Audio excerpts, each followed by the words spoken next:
Hello and welcome back to Roll the Bones. My name is Rob and I'm joined as ever by my faithful and patient players, Mike, Matt and Dom. And I'm going to ask them the question that we've not asked in a long time. What happened previously on Knights of the Apocalypse? Omen War. We were all on a ship sailing into...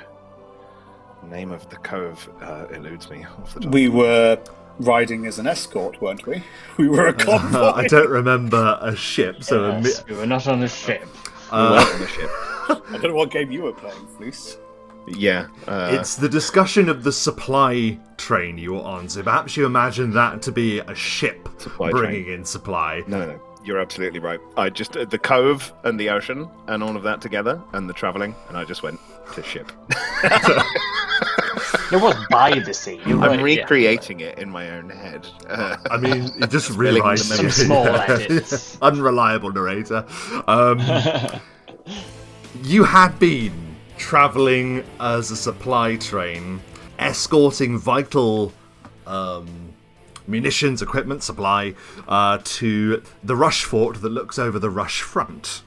The Rush Fort is a stout keep, and the Rushfront is a great battlefield where two armies have met for close to a decade. The Reclamation and the Dominion in this battle for main realm, battle for the realm. You arrived at the Rush Fort, and you were welcomed. What happened then? A sage for Lord Arturian. Pronunciation, I think. Arturon, but yeah, that's close enough. Sure. Arturon called us to say that he needed assistance in acquiring an artifact, the Horizon Lens. And the three of us were to travel deep into the Rushfront to meet a contact who can guide us towards finding such a divination object. That's right. We were mildly perturbed.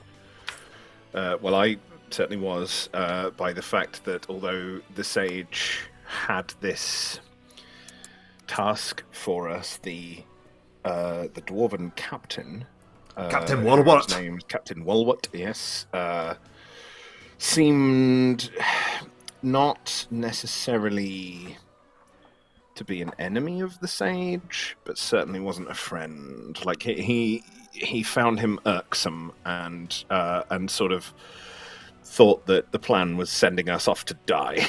Basically, he made it very clear a few times that this is a suicide mission and you'd be absolute morons if you do it. And I think that's, I mean, it's always good when you've got a nice mission ahead of you and someone else telling you, don't do that. You should be. That was mildly perturbed by that, I think. But I also kind of got the impression that the captain maybe just wanted to keep us in the fort to bolster it a bit and not lose an advantage that he felt he had. That's at least how I was thinking of it. The sage gave you a name. The name was Delver, and Delver is an agent of the Court of Whispers, and absolutely it is your job to meet him in the ruins of South Point, for him to direct you to the Horizon Lens. Before you could be dispatched onto your mission, something rather devastating occurred. Yeah, there was the sounds of a drum beat, and then some sort of magical weapon devastated the front of the fort, destroying the gate and leaving it wide open for a attack that seemed to be incoming from the enemies coming across the bridge. The bridge, yeah. It was a pretty gnarly attack as well, as I recall. It did a fair amount of damage. Yes, we for got those hurt of us by it, didn't we? caught in the wave of power that came off it. It's like, wow, they are not messing around. Yeah, thankfully not the full blast, as you weren't as close to the wall as Captain Walwart, who he rolled in game to see if he actually would survive the blast. He did, but with half his HP. And you joined the attempt to repel the forces of the Dominion. You met in the ruins of the gatehouse, and their line crashed against yours. The stalemate doesn't quite feel so much like a stalemate in this moment. Boats began crossing, but the sage gave bolstering to both you and the forces of the Reclamation. He proved himself very helpful, actually. So I think each member of the party sort of ingratiated themselves a little bit to everybody else in proving that they had some capability and they hadn't been misjudged in being brought in to the situation they were in. Certainly provided some faith, I think, towards each other in travelling on. Can we briefly say what our characters' Yep, we can. Vibes were? You can certainly go over that again, absolutely. Very good idea, yeah. So Dom, we had Popkister Gleam, who was some sort of illusionist, gnome wizard of some sort, who cast some magic which befuddled the enemies, delaying their forces from immediately striking the fort itself. It was very useful, definitely. It confused the hell out of them. Yeah, and then we had an almighty half giant, half ice giant, Flis, who, as anybody could tell so far, is basically just a big old melee fighter, but particularly good at what he does and caused a bit of carnage, took down a few people.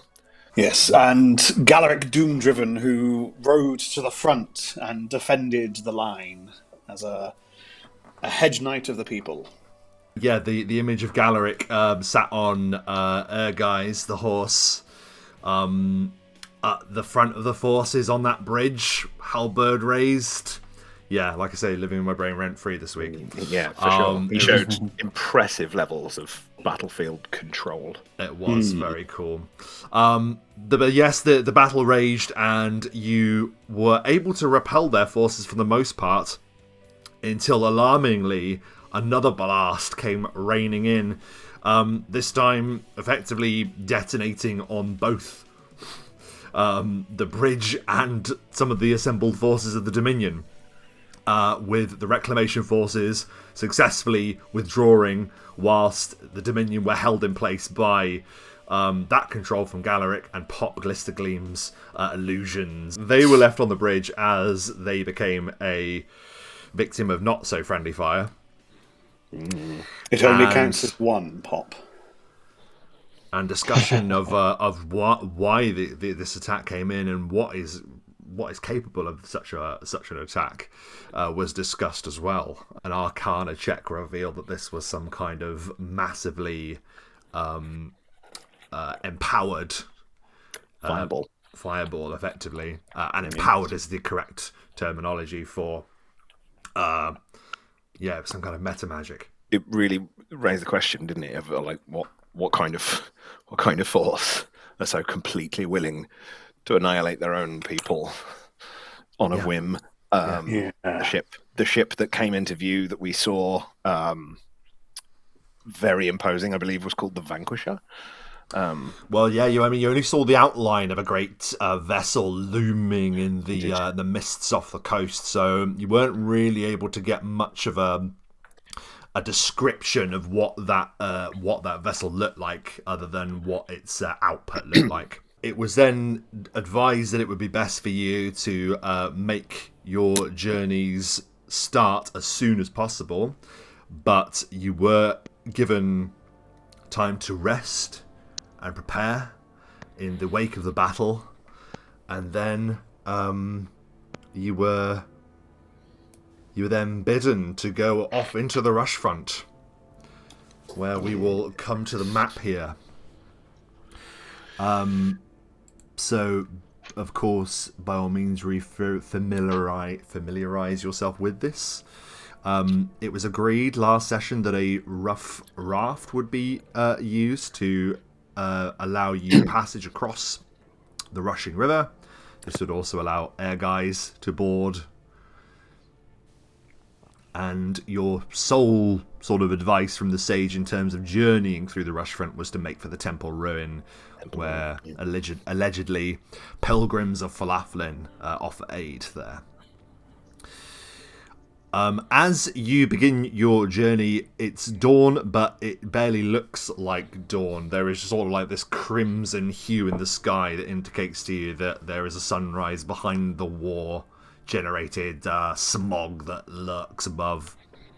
A horrible, grim, arcane blemishes glitter above.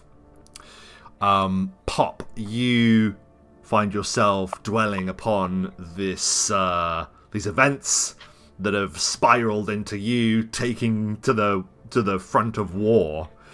Your mind dwelling on whatever instrument of destruction was used against you and the forces of the Reclamation. You are dwelling on this, and what are your conclusions? Yeah, so Pop wonders whether the drumbeat that foretold empowered fireball spell, whether or not that was effectively a component of the spell itself. Oh, okay. That's what he dwells upon. You can give me a knowledge arcana check. It's going to be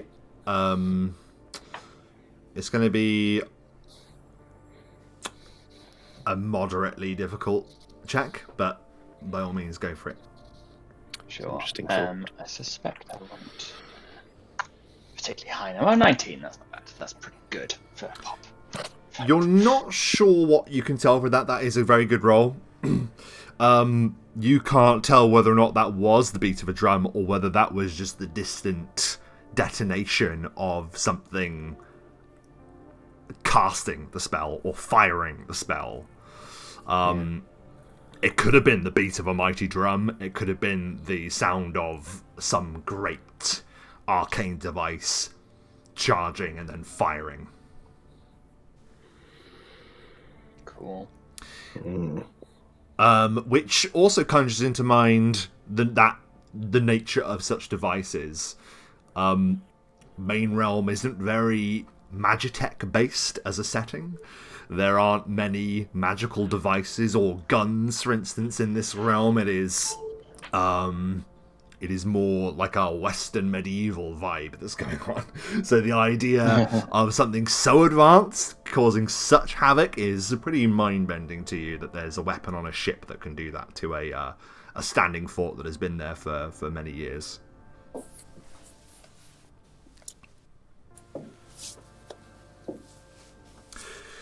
As you dwell on that, you journey, and you find yourselves making your way through this landscape, blemished with ruined structures and blasted nature, frazzled into ruin. Flis, is there anything that goes through your mind as you wander through the battlefield? Sorry. I mean, Flis will be thinking not in technical terms, the same as Pop, obviously, because he doesn't have the knowledge, but will be thinking, in his mind it equates to size, like he thinks something that can do that much carnage from that distance is going to have to be pretty massive. So he's thinking it must be some big machine, some big weapon that's very much beyond his understanding, but something of great power that will take a lot to destroy. But yeah, otherwise I think he's just trying to sort of suss out the two people he's traveling with, not necessarily in a sort of suspicious way, just sort of in a trying to understand them a little bit and get to know them a little bit. And yeah, I think you will both probably notice that Flis is he's a bit overly eager to help, and he always wants to. Oh, I'll help with that, and always kind of wants to help a little bit, like a bit of a yuppie. Like he doesn't seem like he would be, but he certainly sort of acts like he is, like trying to impress all the time. But yeah, that's kind of Flis, really. It's fairly simple. And Galerick, you ride atop her, guys, I imagine. Well, unless you say different. What's running through your mind as you make your way with this strange company through the battlefields? I think there's an element of the people, for one. He saw a lot of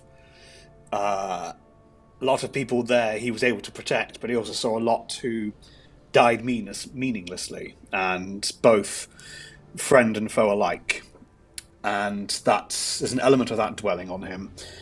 But there's also a vague memory of the fire itself and how the nature of the explosion, although his memory isn't completely clear of incidences and immediate past ramifications, there is something that just reminds him ever more with the flames of where he came from, and just there's an element of both conflict, a bit of hatred, but also some resolution to keep moving on.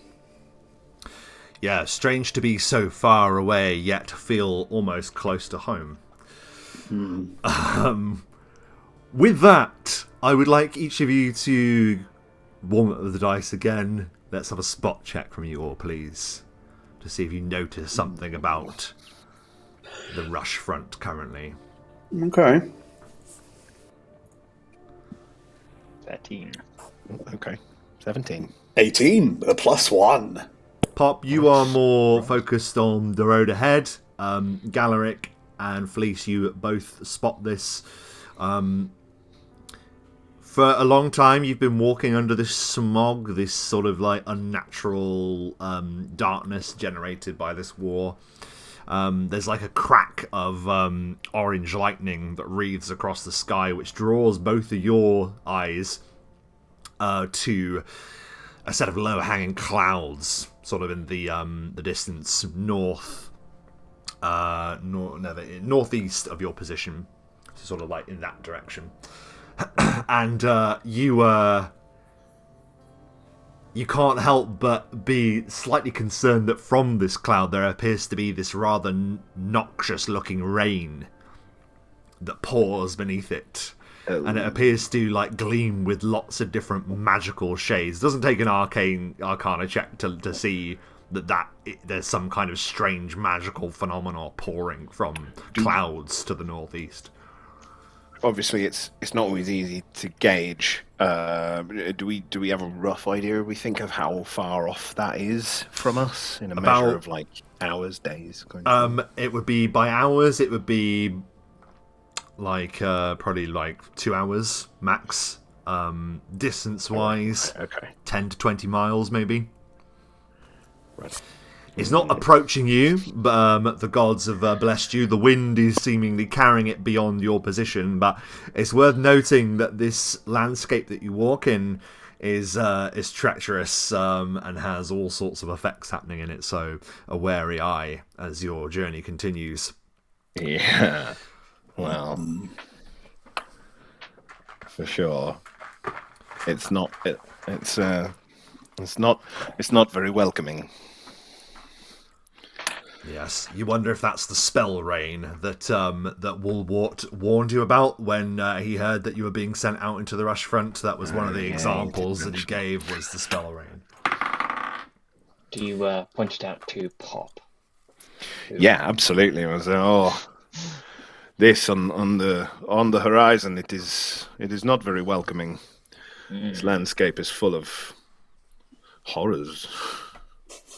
Ugly weather.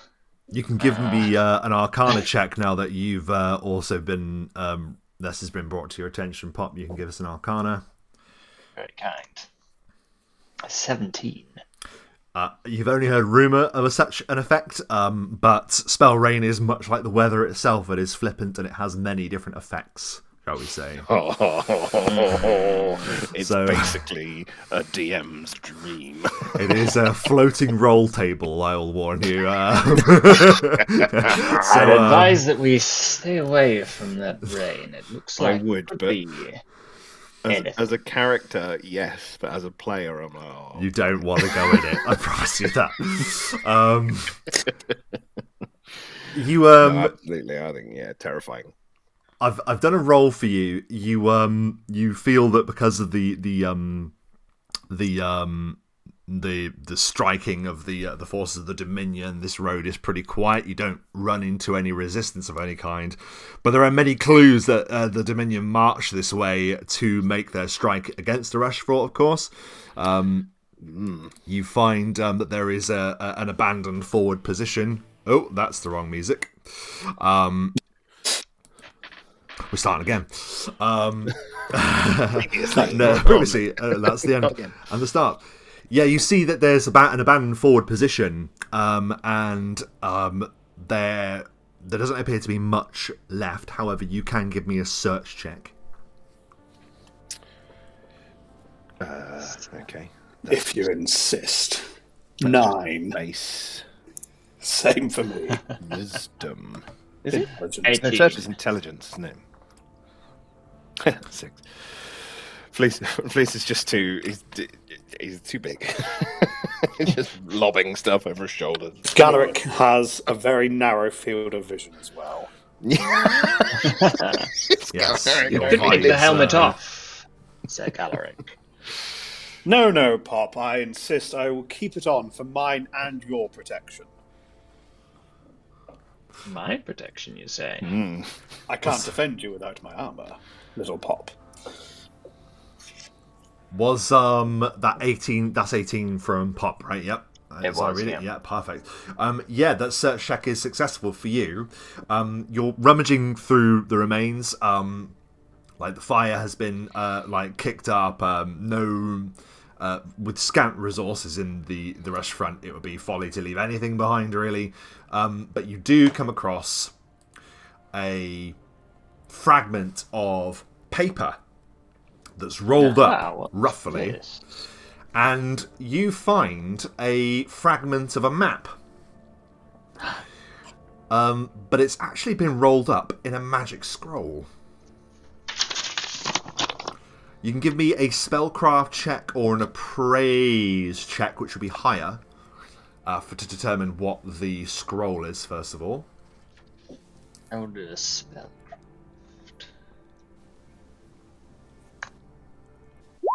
22. Wow, you immediately know this to be the spell Expeditious Retreat. I like this spell. This makes you very fast, my friends. Very fast indeed. Well, that is useful.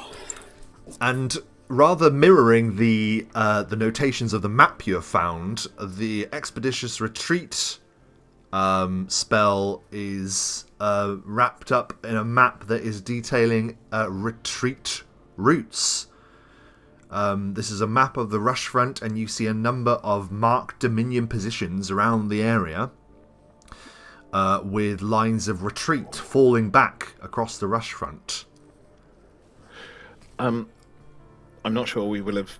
Did we see many retreating forces from the battle itself when it was over? There were no remaining forces. There were no survivors. None survived the attack on the Dominion side, bar the Praetor that was taken captive by yourselves. Yes. He was the only survivor. Wow. Okay. Retreat points. Do we think that they will have been previously set up in some way? Like there'll be stuff there that could be helpful to us? It's healing and things is probably the sort of thing you would have at a retreat point, right? Like and defensible position. Defensible positions and ways to heal your injured. But maybe allies. Is there any check that you could argue would help you determine anything about either the quality of the map or anything militarily that might occur to you? If not, maybe I'll just say a straight intelligence check then. If not, which I know might not be super helpful for all of you. But Ooh, hey, 19. Very good, very good. Well, your face is he's not dumb. 25. wow! 20. Oh my god! Boom, boom, boom, boom! Excellent rolls. Yes, good. Yeah, you guys, for whatever reason, you have put your services out to the Reclamation. Maybe this isn't the first time. This is perhaps not your first experience of war. For some of you, it certainly isn't. You can tell that this map would have been created before the attack. This looks like not a retreat from the battle that just happened. This looks like a tactical withdrawal from this part of the Rushfront. Okay. So effectively the entire regional area around the river, spanning up to the temple ruin, showing a complete withdrawal of Dominion forces. Actually, the Dominion has retreated from this, or withdrawn from this area entirely. Is that so? There are other positions that are shown on the map that are showing those withdrawal. The only advance would have come from the force that came from this point to attack the Rushfront, and they all died. All other forces of the Dominion in the area and other outposts fallen back. Interesting? There is nothing else in the camp. Though you can give me a survival check if you wish. I am not trained. I am actually in survival, trained my in friends. survival, but I've only got one. It's an 8. You can use it Better untrained. than 9. Yeah. Oh, 3. Well, in that case, 10. By the map that you've been shown, Pop, you think that you could get to the temple ruin before the break of whatever remains of this excuse of a day from where you are.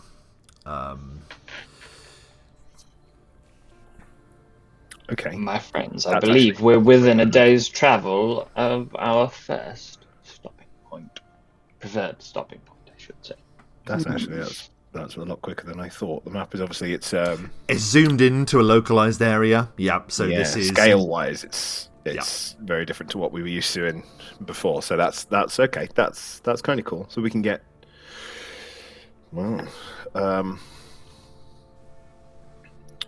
I would suggest that we do push ahead, but are any of us I will exclude myself from this for obvious reasons.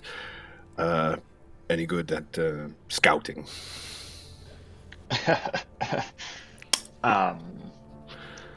Not in the wilderness. Shall we say. And Perhaps if we were in a little more civilized location, I could scout, but I'm afraid my defences weigh me down. Well, Best kept to the main vanguard, not the scout. we've been travelling alongside you for a little bit. We've heard your armour. Oh yes, it is. Clink, Bob clink, has clink, been as we're moving along. very tempted to cast silence on the armor. That or Greece. Yes. I don't think I have Greece, actually. Well, we were advised to go to the temple ruins because we were told there is possibly friends there, yes?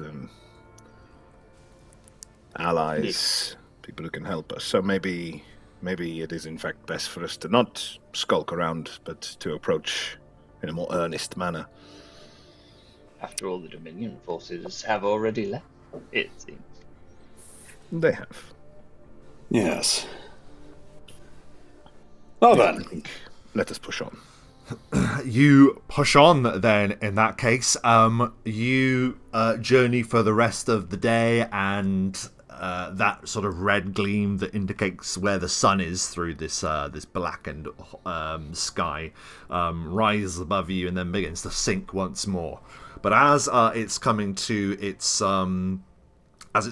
brush against the horizon before you, you see, as promised, the remains of a humble temple not particularly large, but it must have existed long before this war began, and is just another victim of that cataclysmic conflict. And I'm going to move you onto the map, because as you approach this temple, you see that it is fortified. There are wooden palisades that are built up around it. It appears to be a defensive location as well as a hospitable one.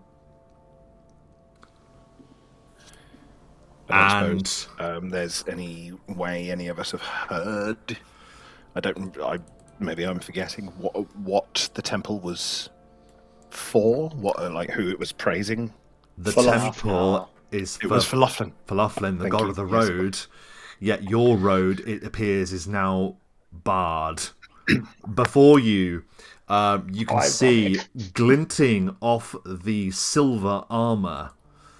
The red setting sun glints from the forces of the Dominion. That I saw are the big guys.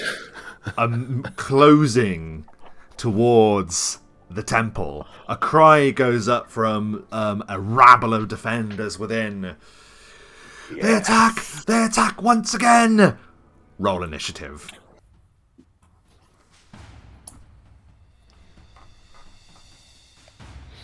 Pop. The forces of the Silver Guard, the primary rank and file host of the Dominion, are pouring down this slope from this escarpment towards the Temple of Fharlanghn.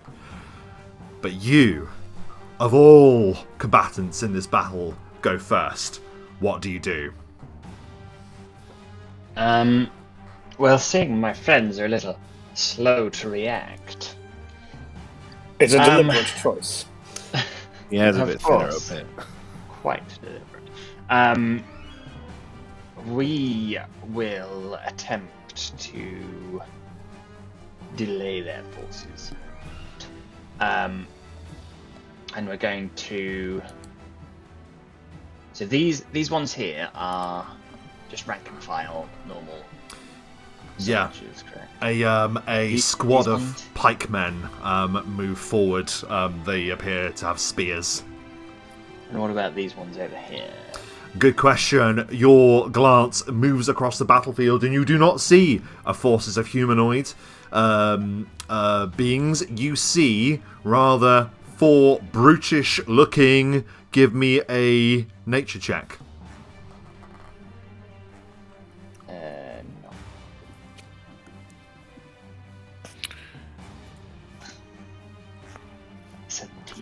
Brutish looking bugbears. Clearly some mercenary faction of their grim kind have joined the Dominion in this struggle and are also moving with their forces as well.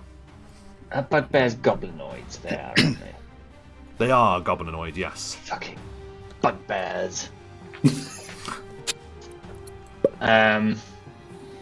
don't like them. Nevertheless, I shall keep it simple to begin with, I believe. I will cast hypnotism on this group here. Okay, the Dominion prepare themselves. What do they have to roll? They have to roll a will save. They get +2. And I act before they, so they do not do that. So they've got to get a DC of 18, but they do get +2 because it's in combat. +2, okay. Okay, half of them succeed. So... Sorry, 2d4 of them. It may not even be that many of them. Sorry, I should... Oh, okay.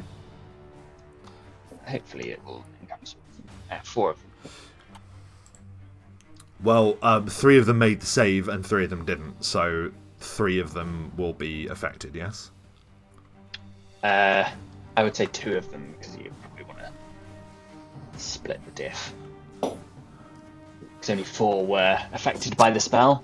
You rolled 6 saves. So I rolled a save for no. I 50. rolled a save for 3 of them, and then another save for the other 3 of them. Oh, okay. Well, it's your call anyway. I'll say say 2. three. No, that's fine. 3 of them. So the front 3 are affected by your spell. What happens? So they become fascinated by glinting lights that just start to appear all around them as Pop begins a incantation with various weird gestures, but no sound. And they are 2d4 rounds. Okay. So that's you've rolled that then. That's 4, yes. 5 rounds. 5 rounds. Okay. Very good. And they're just going to stand still, correct? Yes, erect as though 2 steps more friendly in attitude. Okay, cool. So they remain at their position then. Is there anything else you can do on your turn that you want to do?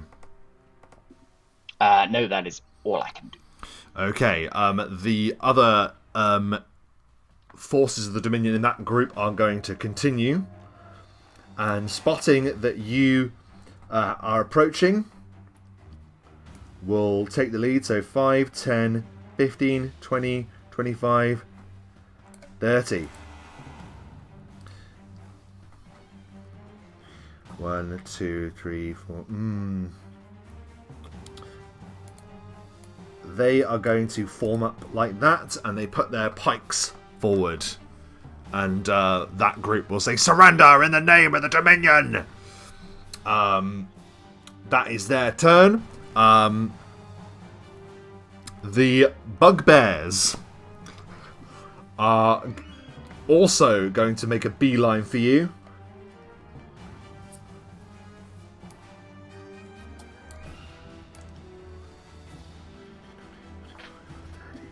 40, 45, 50. They're going to move at double speed.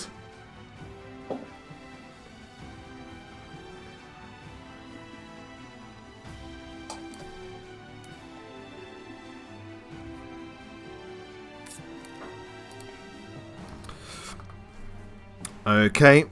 They should have gone before then, really, but never mind.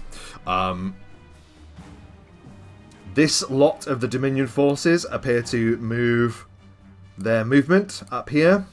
And you note that there is a contingent of crossbows that also move to the edge of the escarpment, loading their weapons.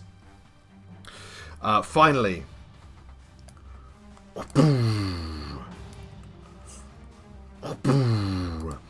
you see 2 hulking figures lurch down the escarpment. These are the Iron Bastards, the giant hybrids bearing silver plates of steel upon them, armoring them.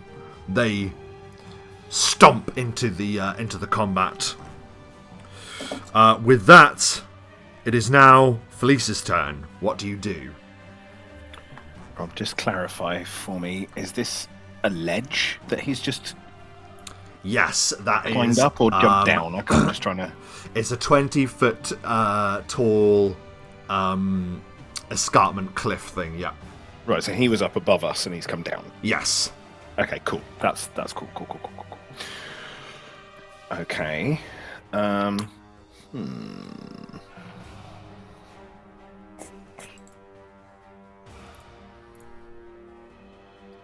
I think...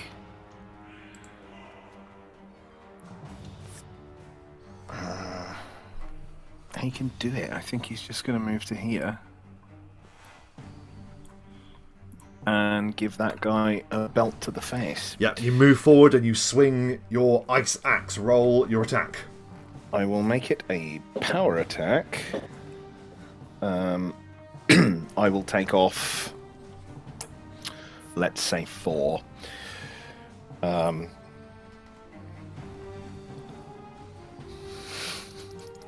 Don't laugh at my doing maths on my fingers.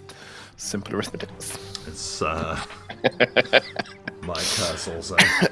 So, yeah, power attack to that guy. That is a 20. That is a hit. Not Roll a the natural damage. 20, just a 20. Lovely, okay. So, power attack applies times 2, doesn't it?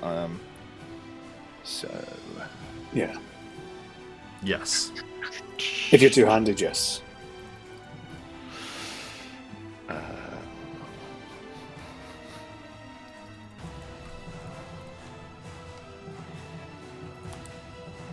That does 31 points of damage as he literally swings the axe around above his head and does a sort of cross slash down, aiming directly for this guy's kind of shoulder and neck, right in there. And as you strike between his shoulder and his neck, he is just collapses, just into pieces from the strike. You kill him in one. It just collapses to the ground with a clatter of armor and blood. And he hits the deck. Anything else on your turn? Nope. That's me. With Flis moving forward, Galerick, you're upon guys, and you see the forces of the Dominion upon you. What do you do? I need everyone except the two crossbowmen. You can see the ones I'm pinging. Top right crossbowman. Right, yeah. Everyone else, I need to make a will save of 15. As I go for a charge, I shout to them all, "You will not harm this settlement whilst I stand. Face me!" As I then charge, issuing a test of mettle. Everyone in the field is affected by this. Bar the two crossbowmen there, yes. They all need to make a will save. 15 is a 100-foot radius. So as with the targeting of... to do their individual saves, I'm halving the group. So each group will have 2 saves between them. Yeah, that's fine, apart from the individual units. So let's go. DC 15 will save. Okay.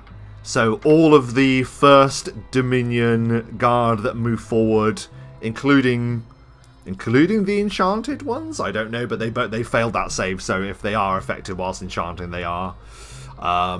Then the second group, I will do the group of the bugbears. Those are failures, easily.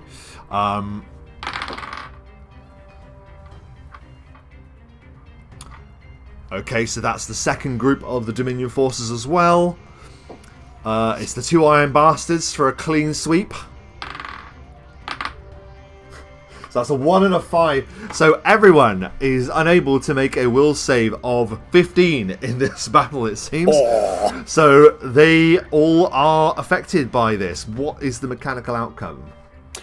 As a test of metal, they will only attack me. It's not a compulsion, it's not an enchantment. But I have shaken their pride, shall we say, as they now will only want to attack me. That breaks the minute someone else hits them, including myself. So once I hit them, For only that target though, it's not. Yes. Yeah, got it. Only being struck themselves breaks that effect from them. Got it. Yes. Okay. They consider me it's not like I will tread over hot coals to do it. It's what's the safest way to get to Galerick to fight him? I'll get him. Got it. Yes. Anything else on your turn? Oh yes, that was a swift action. As I'm shouting this, I'm already readying my lance as I then charge at the nearest bugbear.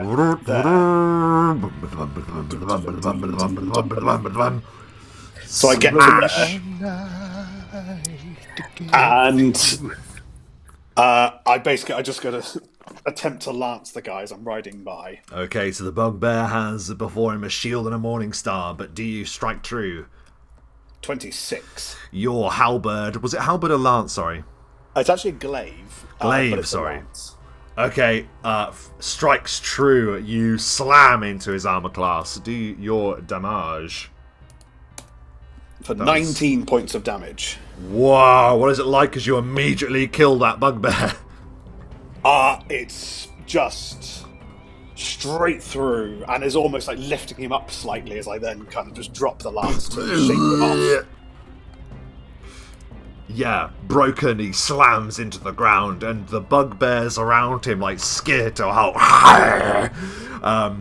and begin wielding and throwing around their morning stars, ready to strike at you on their turn. But that brings us back to the top of the round. No, it doesn't, sorry. There is a wha-bang as a bolt from the ballistae mounted on the defences of the temple opens fire. Can you please roll me a d20 plus 4, please, Mike? Oh, just roll me a d20, we'll add 4, whatever. 11. A bolt flies up to the cliff face where those crossbowmen are, but it goes wide. You hear cursing from behind the battlements. Pop, it's your turn. Yes, well, Pop sees Galerick challenging literally the whole field to personal combat. And decides that he should probably try and delay at least some of them. So he moves 20 feet over here, and he's going to try and cast Sleep on 4 of these guys over here. Was that group 2 of the Dominion? Ping them again, sorry? It was group 2 of the Dominion, yes. 4 hit dice worth of them. We'll need to make a will save. Okay, of 17. I will do them individually, so it's fair. Of what, sorry, 17? Yeah.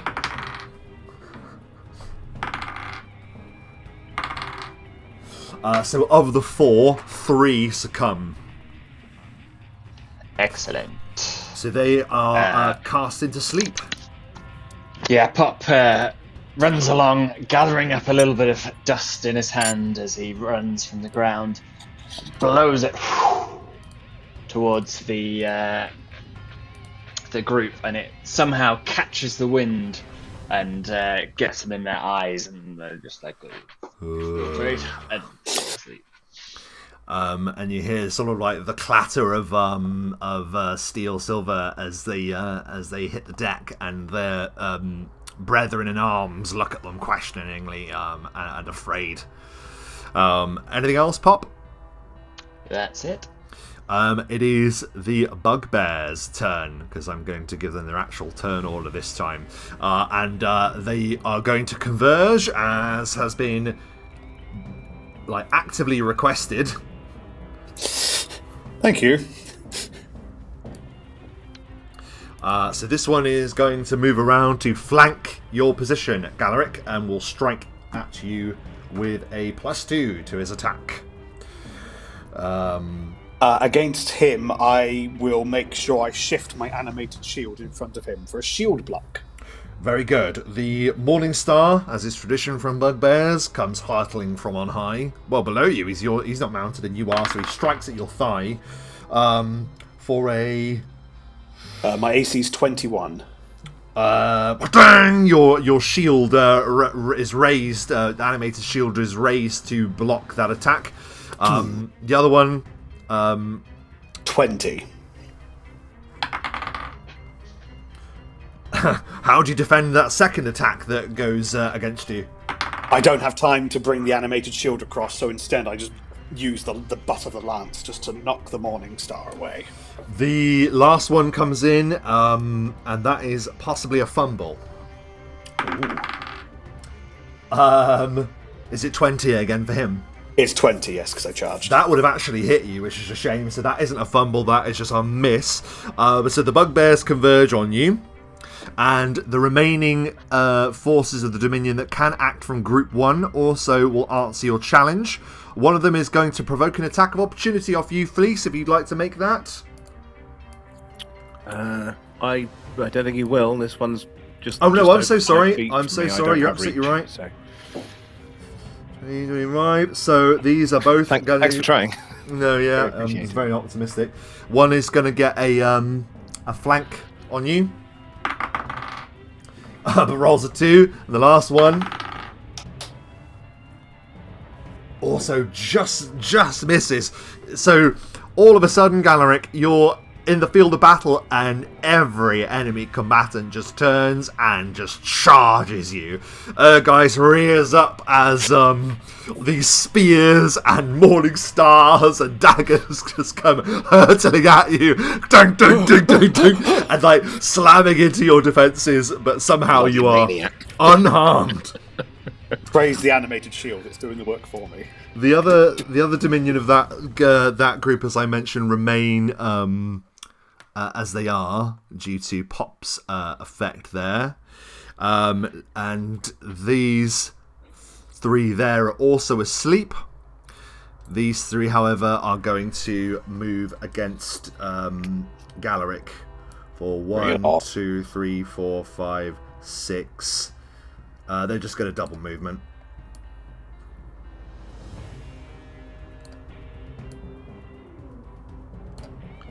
There we go. Crossbows are out of range, sadly, so they will just be smirking at what will clearly be an easy victory for them in their mind. And then the Iron Bastards. One of them begins lurching towards you, Flis. 5, 10, 15, 20, 25. Did I affect the Iron Bastards as well? Oh, I'm so sorry. Yes, you did. Of course. So actually, this one will just do double movement. So 5, Yeah, okay. 10, 15, 20, 25, 30, 35, 40. Oh my God. Yeah, so he can easily get there, and he's going to also be there. Galerick, don't die. Wait, does he have reach? He's large, so that gives him a reach of... yes, he can. He can. This Iron Bastard, and with a raised war cleaver, brings it sailing down against you. Armor class 20. That is a hit. So the Iron Bastard with his war cleaver is going to do 16 points of slashing damage to you. Oh, hello. Bam! It comes cleaving down and just hacks into your side. Guys gives a crying neigh as your armor turns aside much of the blow, but it's still a pretty savage strike. That is the Iron Bastard's turn. Police, the enemy are upon your brand new comrade. What do you do? I know, but he asked them to. Because they're like, he was about to fight these 2, and he's a bit confused. He's just like, and they ran the other way, and he's like, but I have an axe. So he just sort of goes, okay, and we'll 1, 2, 3, 4, 5, easy peasy to move to here. Do you? That is a flank. Do you occupy the full space of your when you're mounted? Okay, so that is a flank with this guy. So I'll get the flanking one. You obviously won't take it because I know you don't. But I willingly give it to you. I admire you for using it. I don't need it. I'll take the. Oh, that's almost worse. It sounded great. I admire you for using it. I don't. I don't need it. So yeah, he'll take the flanking bonus, and he'll go for a. I mean, why not? We'll call it another 4-point power attack. Roll it up. So we're back up to 10 for the flanking bonus. It's just plus 2, isn't it? Flanking. Go. Mm-hmm.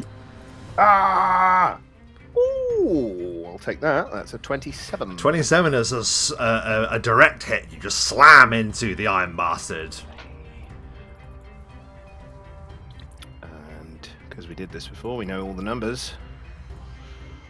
29 points of damage. I think this time it's kind of a side swing because he's coming at it from the side, so he's sort of going across and he's trying to go for the flank. of its kind of torso. So straight across like you're chopping down a tree. And chop it down, you do. You exceed its full hit points there. You kill it, so you swipe it in the side, and a torrent of black intestines just pours out onto the field. It doesn't realise it's dead for a long while. It's just trying to swing at Galerick, and then looks down and realises what's happened, and just collapses to a knee, and then collapses into the earth. Bam! Yeah, just feels everything cold. just sort of crystallizes. His blood just goes a little bit frozen. The axe of winter itself is upon him, and he is destroyed with an incredible damage roll. Amazing. They are not to be sniffed at, those guys, but there we are. You moved, you struck. That's the end of your turn. Excellent. Galerick, it is your turn. Firstly, Air Guys is going to... Well, I need to do a ride check, which I need to make sure I don't critically fail it. Otherwise, I won't be able to use Air Guys in combat this round. Okay. We're fine. DC's 10, so... all good. And Air Guys is going to attack the nearest bugbear. Okay, so that bugbear prepares its defences. It's bugbear 4. Off you go. Firstly, attack. Hoof 1. Connects with the bugbear's jaw. Hoof 2. Misses. And a neighing bite. 14. Also a miss. I need to get some bonuses for Air Guys. The horse does 6 damage. Oh my god, it's not enough to take him down, but it's a savage crack as the bugbear is bloodied from the kick. One of its horrible tusks goes flying out of its gob, landing in the ground, and it struggles to its feet in the wake of the warhorse. Very good. Excellent. Now, I've had to just check this, and it's a standard action. So what is a move action? I'm going to put the lance away and swap to my glaive. And as a standard action, I'm going to go into total defense. Okay, very good. So you swap out and then ready for the next wave of of the onslaught. However, that wave is yet to break. Well, first, it is Pop Glistergleam. What do you do? Seeing Galerick go into defense makes Pop think maybe he needs a little help. So Pop's going to move to there, reach up a little hand, just touch his foot, and he's going to cast Blur on Galerick. So if he get past his defense, they have a 20% miss chance as well. Wow, so they're going to concentrate their fire on an object or a person rather that's even harder to hit now. That's very good thinking. Very clever thinking. I'm loving it. That is fantastic. Beset by the forces of the Dominion, their shining silver armour murked from the battlefield, and reflecting in all sorts of different patterns is the flashing image now of Galerick Doomdriven. I love it. Anything else on your turn? Yes. No, he just sort of fights his way through. He goes, excuse me. I've just got to do this.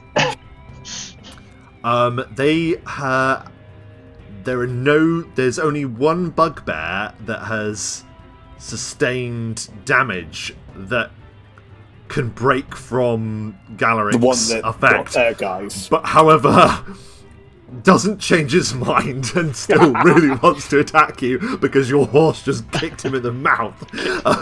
So he's going to swing that Morningstar as hard as he can at you in the saddle, Galerick. Armor class. 26. That is a 26. Yeah. That is a hit. But is it? Oh. But is it? 20%, yes? Indeed. Yes. Roll a D100. 1 to 20. Hey. Nice one, Pop. That was an immense attack from him, but regardless, you're not quite where he thought he was, and staggering on goes, and sees that you and your steed are but a few feet away, but not quite where his Morningstar landed. Amazing. The other bugbears remaining are still compelled to attack you, so will also attempt to do so. They will both do so with a flanking bonus. The one above you, I'm a class of 6. that is a miss. I'm only going to do the miss chance if they have a chance of hitting. Just so Of course, yeah. That one is also a miss. Oh my goodness. So all the bugbears miss, and then the remaining forces of Dominion 1. So that's 1, 2, 3, 4. Cool. Are going to also gun for you. Oh no, that's Dominion 2, isn't it? Well, they go next anyway, so I might as well do them all. So 1, 2. He can stab you through there. So this guy is going to move to here to let his buddy in. So they're all just going to get straight attacks on you now. So 1, 2, 3, 4, 5 attacks from the Dominion. And then you have to get 26 to hit you, yes? Yes. Miss, miss. Miss, miss. Possibly a critical. Roll your mischance. Nah. Okay. Let us quickly. Wait, possibly. Yeah, I've got to confirm it. You're absolutely right. It's just a hit. So the spear comes up and it plants itself in your thigh, Galerick, dealing 8 points of piercing damage. That was Dominion 1 and 2. Crossbows are still watching from afar. The Iron Bastards. One of them is slain. The other one still remains affected by Galerick and remains able to hit you. I will designate my shield block against him, so 27. That's a 3 on the die, so he misses wildly, swinging at you. How do you defend yourself against the brute? As I'm defending with my glaive against the others, I kind of just point to the Iron Bastard, and my shield just swings around in front of me. It growls viciously at you, but its attack obviously not successful. Flis, it is your turn. So, Flis is sort of eyeing up the battlefield. He was initially intending to obviously go for the other giant on the battlefield. That's kind of what draws his eye, given his heritage. But he has also seen his new small friend moving into the fray to help his compatriots, and he remembers that he said, we were all going to look out for each other when Pop on the road had said that he was nervous about going head on into hefty battles. So he diverts his attention. He will take yeah,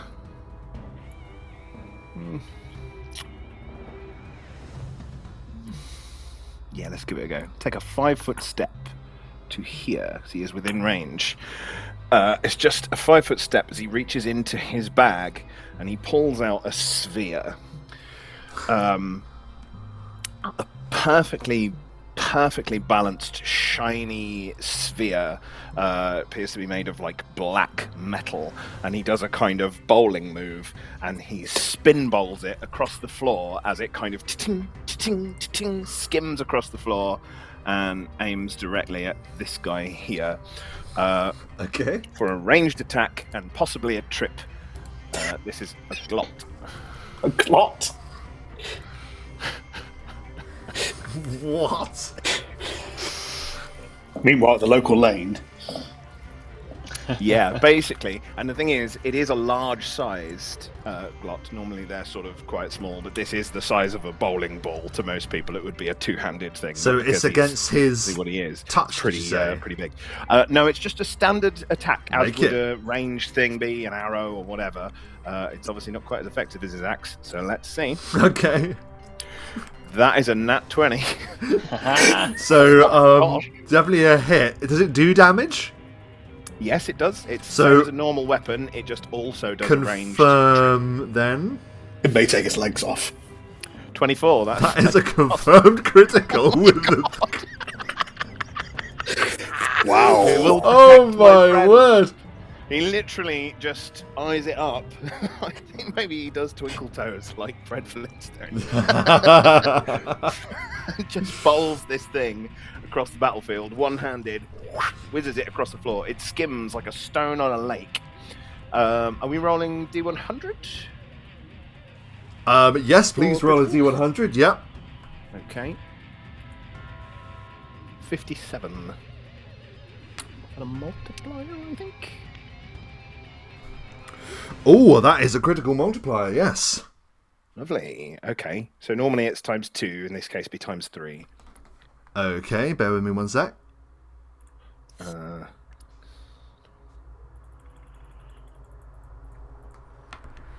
So just damage is 31 from the glot. It doesn't need to do a trip, I don't think, because I'm fairly sure. How does the glot, this thing that I've just learned exists, how does that kill? It's a critical. The way these things work is they're so perfectly balanced and so smooth and perfectly made that they don't roll across the floor. They skim like a stone. And I think what's happened is, as it's headed towards him, it's hit a perfect little bump in the ground. And instead of hitting his legs, it's jumped up and just smacked him straight in the face. As he's kind of turned at this thing coming at him and just taken him. Squelch. Yeah. And staggering, what's left of him like collapses to the ground in a bloody heap. The glot just carries on, I imagine, and bounces into the barricade or something down there. Yeah, it'll go. I mean, it won't go much further. Okay, it'll land. A bit of force to throw them. Their range is about 20 feet, but like we'll just say it's by him then. That's fine. Very good. Anything else, dare I ask, on your turn? I genuinely thought it was just going to do a tiny bit of damage and trip it. Oopsie. Nope. It's a tripping device. It full on took his face out. Just completely killed him. No, that's his turn. That's it. He sort of refocuses his attention on the big guy now that he thinks Pop is safe. Very good. And with that, Flis, that's your turn. Galerick, it is your turn. Let me see if guys will listen to me. Yes. So guys is going to attempt to finish off the bugbear. Let us see, as a hoof returns to the face. Possibly a fumble. Oh. 16. Is a fumble. Oh dear. Can guys roll a D100? Oh no, his hoof's going to fly off. 19. Oh god. He's gonna twist his own head off. Oh my god. Yeah, could you Getting bucked off. can you roll twice, ignoring rolls of 99 and 100? Oh dear. 83 and 100, but I ignore it. 20. How unlucky are you? An actual second. Okay, so the first one was 83, was it? Yep. Okay, I would like you to do it is hit friend in threatened area. So I think he's just going to hit you, Galerick. So if he just does normal damage of a normal attack against you with that. So roll that against yourself. You take the damage. 8. Thank you, So guys. 8 points of bam, just smashes you in the head. And then the other one was, what was the other number? 28. Okay, and then 28 is a DC 20 dexterity check from guys, or fall prone and be stunned for 1d4 rounds.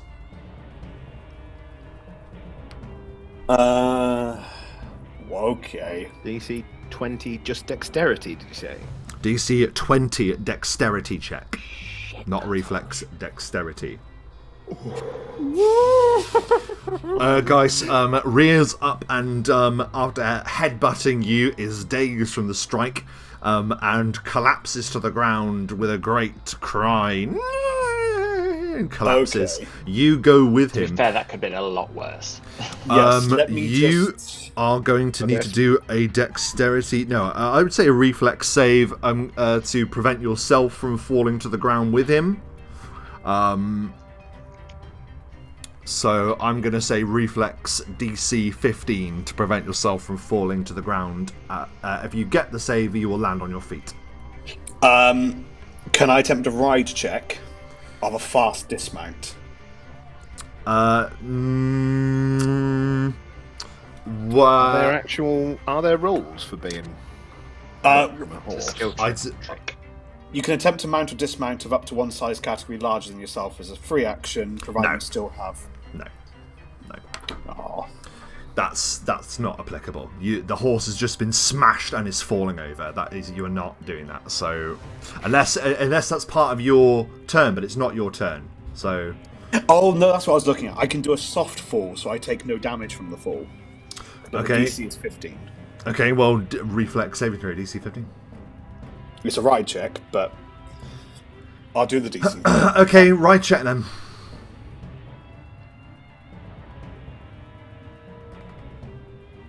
Never mind. You fall to the ground. Roll a d4, please, to determine how long Erguise is stunned for. 1 round. Okay, so Erguise is out for a round. If you want to grab your dismounted token, please. Yep. Just place him in either of those 4 squares. I would say the one next to him there, please. Yeah, just so we can leave Erguise in there. I do have an Erguise on his own token, but I don't want to switch over just if you're just going to jump back on him. So you fall to the ground. You will take some damage for that. You take 6 points of bludgeoning damage as you hit the ground. And you are prone. I'm prone. Okay. Yeah. So the horse, bam, slams onto the ground, and the remaining forces of the Dominion that still wish harm upon you from your challenge push against you. I'm going to say, do I lose my round? Because that was Erguise. Oh yeah, that was Erguise's turn, wasn't it? So you've attempted a ride check to prevent that from... So what did you determine that being? The ride check was to see if I take no damage from a fall. It's called soft fall. Yeah, so what does that take? Is that a swift action or a standard action to do? It does. This usage does not take an action. Okay, so in that case then, yeah, your turn is free. So you are prone, but you can act as you will. I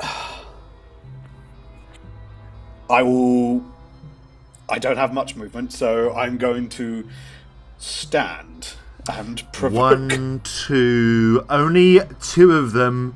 Sorry, 3 of them threaten you when you stand in that square. And that's the Iron Bastard, a Bugbear, and a Dominion Soldier. Excellent. The Iron Bastard will swing first. The first attack of opportunity, I use my feet. Evasive reflexes. Oh, no, I can't. It's against me. Ignore me, please. Ignore me. His strike is a 23 to hit. Sorry, you're prone. So that's plus 4. 24, 25, 26, 27 to hit. Yep, easy. Crunch. There's still a mischance. Oh, thank you. 20%, roll it. Nope. Damn. You take 12 points of slashing damage as the Iron Bastard begins carving into you on the ground. The Bugbear is also going to attempt to do so with a +4 to his attack. Yeah.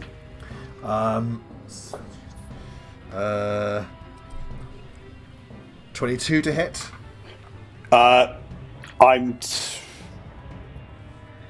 is my armor class. So that's a miss. And the third was also a miss. So these strikes rain down upon you whilst you are standing up. What do you do? That's a move action. As a standard action, I quaff a potion. Very good. Roll it I up. take a cure mod. Cure mod. 2d10. Sorry, 2d8 plus 10. 21. 21 HP returns to thee. Nice. That was tense. Very good night. So, with that then, we move to... Let's see. That was Galerick's turn, so we're back to the top of the round, and there is a quitong as the ballista is reloaded. Dom, can you roll a d20 and add 4? I can roll a d20 now. Here you go. 17. One of the crossbowmen at the top of the escarpment explodes as a ballista gets a direct hit upon him. Crunch. They fight. And as that man explodes, it's your turn. What do you do, Bob? Pop is going to take a step forward here, and then he's going to use the spell Colour Spray, which is 15 feet, which he's going to use on... Can't quite get that guy. These 4 here. I don't know if you can see that. I can see them, yep. So that's 2 bugbears and 2 Dominion soldiers. Yeah. So they need to perform will saves at 17 DC. So the 2 bugbears fail. The 2 Dominion Guard fail. Excellent. Good. So- If they have 2 HD or less, they are unconscious, blinded, and stunned for 2d4 rounds, then blinded and stunned for 1d4 round, and then So stunned for 1 round. they're out of the fight, we will just say, because they get the full effect. And then, sorry, what was the... That was a 1 hit die. What's the effect for 2 hit die? Same for 2 hit die. If it's 3 hit die or 4, they're just blinded or stunned for 1d4 round. Oh, then stunned well, for in that case, the bugbears go with them then. In that case, they are pretty much out for the count with the fight. As, what does your colour spray look like, Pop? Similar to the sleep, he gathers up dust from the ground and just chucks it in the air, and it like rushes forward, and they just inhale it. Go to ground. Amazing. Anything else on your turn? Fast asleep. Dude, that's cool. Okay. That leaves this guy here to attack your armor class. Is that 1 bugbear remaining? Yep. The 1 bugbear that remains is going to strike at you, Galerick, normal armor class. 22. But you parry. That was his turn. 1 of the Dominion in that group remain. Sorry, 2 of the Dominion in that group remain. 1 of each. So they're both going to... He's going to move into this... Well, no, he can't because the horse is there. So they can't get the flank, unfortunately. So they'll just strike where they are. I will just push the unconscious bugbear out of the way to move into his square like that. There we go. Rolls him out of the way. Yeah. That is a blatant miss. Sorry, what was your AC? Normal AC? 22. That is also a miss. That is their turns. The Iron Bastard that remains is also going to strike at you, Galerick. 23. Possibly a critical. Oh. Not a critical, it's a hit. Is it though? Mischance. Miss chance. Oh yeah, roll it. It is. Damn. It is. That is. That is 14 points of slashing damage. As another raining blow comes cascading down at you, Galerick. Crunch! Oh. That is the enemy's turn. Flis. I mean, this is exactly the same situation that he had over here. Only now his initial target has become entirely relevant again because his other teammate has now fallen into need. So he will move to here, and he's going to try for a trip attempt. So it's going to be a touch to start with. So on his touch armor class, 14 on his touch armor class. On the Iron Bastard's touch armor class, Yes. that is a hit on his touch armor class. Thank goodness. Yes. Okay, so it's an opposed with the trip. Okay.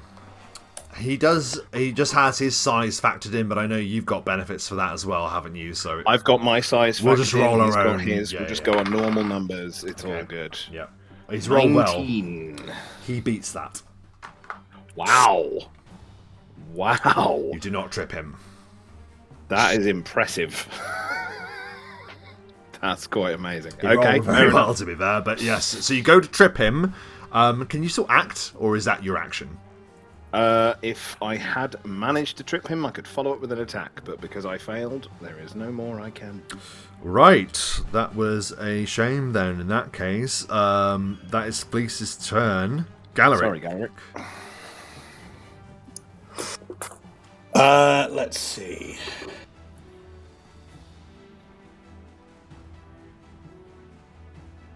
I will take a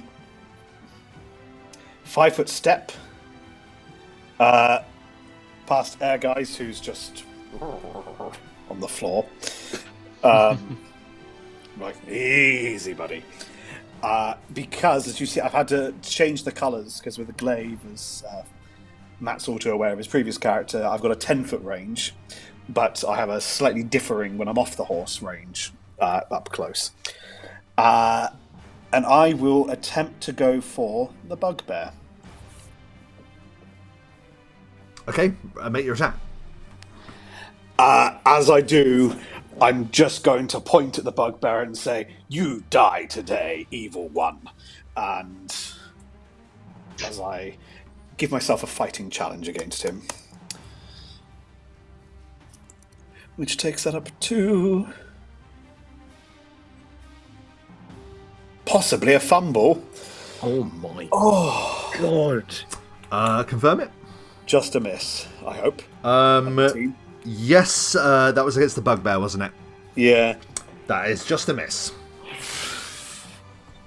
Galerick's shaken since coming off his horse. Galerick's just been really unlucky. Reeling from the strike. Okay, let's see. What have we got? That was Galerick's turn. We're back to the top of the round. The ballista is being reloaded. Pop, it's your turn. It's me. Where have she gone left? I will try. Does that make it?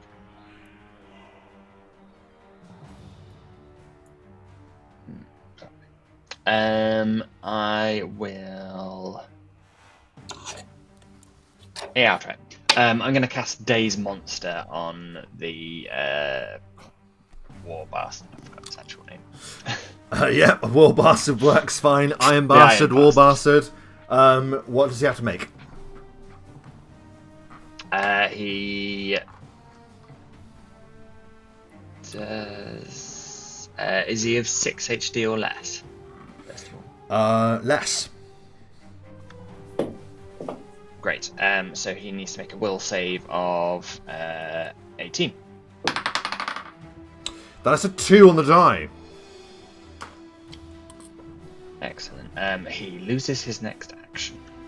It's not actually that good. What's it like as you daze the monster? I think Pop reaches out and just touches Galerick again, and the reflection of his shining armor glints directly into the eye of the beast, and he's just Very good. That is an excellent outcome for Pop there. This bugbear, I think, still remains wanting to strike you, Galerick. I don't think he's been hit. Mm-hmm. No, he's not. So he is just going to try and attack you. Well, he'll need to approach me to do that. Oh, you've moved into that one, haven't you? Well, he will then. And he started in threatened space, which means that's difficult terrain, which means he can't 5-foot step. Okay, he doesn't 5-foot step. He uses his full movement to move towards. And that, because he's moving in and out of my threat range, is an attack of opportunity. Okay, let's hope you hit. Redemption. 23. That is a hit.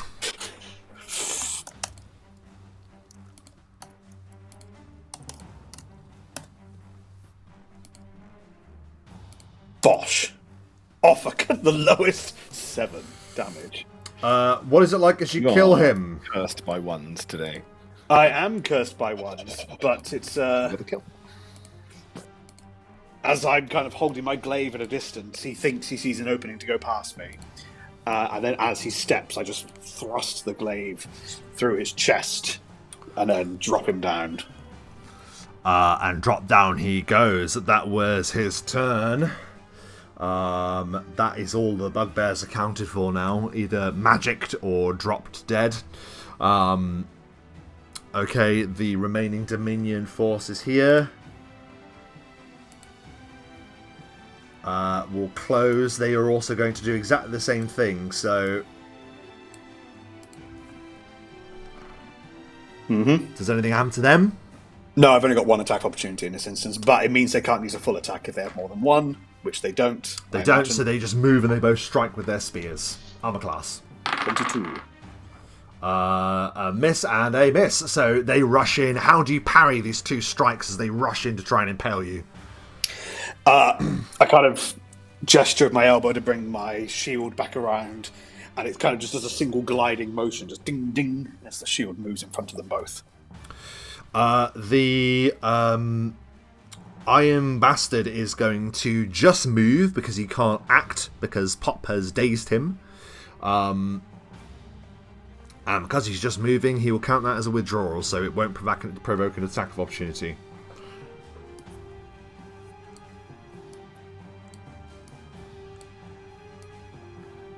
And he's going to go there. That's his turn. That is the Iron Bastard. Flis, it's your turn. Well, I think we're going to try the same thing again. To there. Okay, so you're going to try and trip him again? Yep, so I get his touch armor class.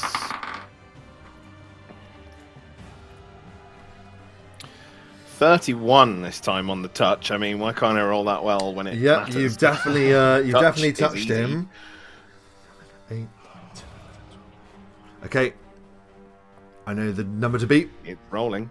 21 this time. So yeah, you absolutely beat him that time. You trip him to the ground. Boom! Slamming onto the earth. Lovely stuff. Okay, so I use the axe. I get the kind of the beard of the axe under his ankle, sweep the leg, and then I bring the axe above my head and I go for an attack on him. Now he is prone. Does that just affects him, or does it affect my attack? I can't remember. So he's prone. You get a +4 to your attack. Excellent.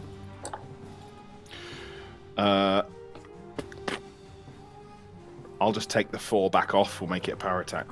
Yep. For standard, because he's denied dexterity, isn't he, when he's on the floor anyway? Roll it up. Let's do it. 17. I'm sorry, I've totally blanked. I thought you're doing... Oh, you're hitting him on the ground, aren't you? I'm so sorry. I am hitting on the ground. I know he's denied dexterity, but 17. So... He takes a penalty to his armor class as well when he's on the ground, or is it just you got an attack on him, isn't it? I can't remember. Hang on 1 second, and I will tell you. As far as I'm aware, I looked it up again. a prone character just takes a -4, or in this Takes case, a -4 penalty on melee attack rolls. Cannot use. Oh, -4 on attacks, so his armor class is Prone. the same then. An You've got your bonus to hit him. Has a -4 penalty on attacks. Okay, so his armor class is... A defender who is prone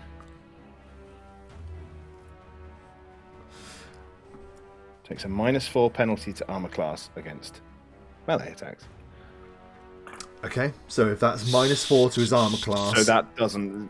Yeah. I thought you got a +4 to your attack against him. I thought I got a +4 as well, which actually means that'll be -4 off of what I had, because I took 4 off it, and I'm only going to be fair, which means that'll only be 13. Okay. So, if it's a minus to his armor class, then that hits. So, Lovely. that does hit him. I am so, chuffed. if you would like to roll your damage... Sorry about the confusion there, folks. No. That's always one that I always forget, is if it's a plus to attack or plus or minus to their AC. But you do your damage. So as I good. bring the axe up above my head and I bring it swinging down, I will say the words in giant, in my own form of the giant tongue. I don't know whether he understands it, but I say, "You give my brethren a bad name." 31 points of damage. Oh my god, and it's that rebuke that is the last thing it hears. How do you kill it? Oh, so I've taken out the leg, and he's kind of on his back, and he's sort of stunned by that. The axe goes up, and it goes literally straight down into his chest, right for the heart. I leave it there for a second, and it just freezes him a little bit. Oh my word. And as he freezes over from Death's Embrace, we move to Galerick. You're beset by 2 of the remaining acting combatants in this group. What do you do? These guys are blind, stunned, and everything, aren't they, at the moment? They are. I'm counting them as technically out of the fight because of the duration of that time field, so they're out, effectively. So I can occupy their space if I go there. Yes. Cool, lovely. No, you're not. You're in this space. Yeah, what do you do? Sorry, just arguing spaces. I am going to attack the one closest to Guys and Flis. And I shall issue a fighting challenge to him as well, saying, "This time you will fall." As 29. It's a hit. To attack.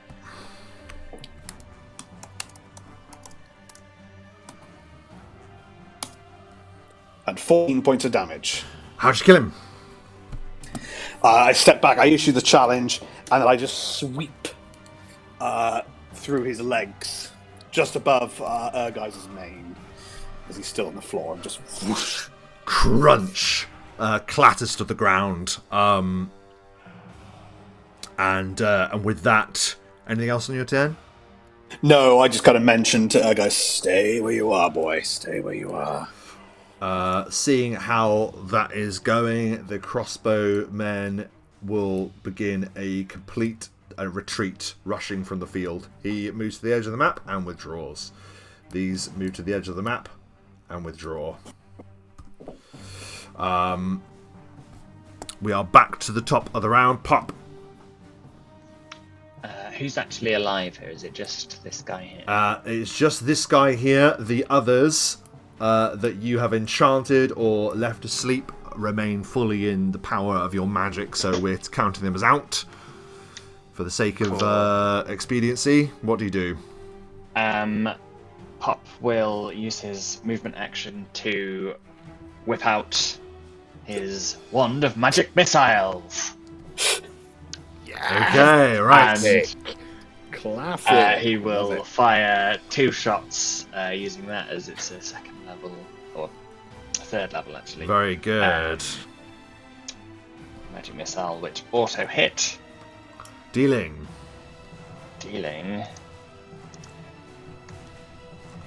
9 points of damage. What is it like as you kill the last Dominion soldier?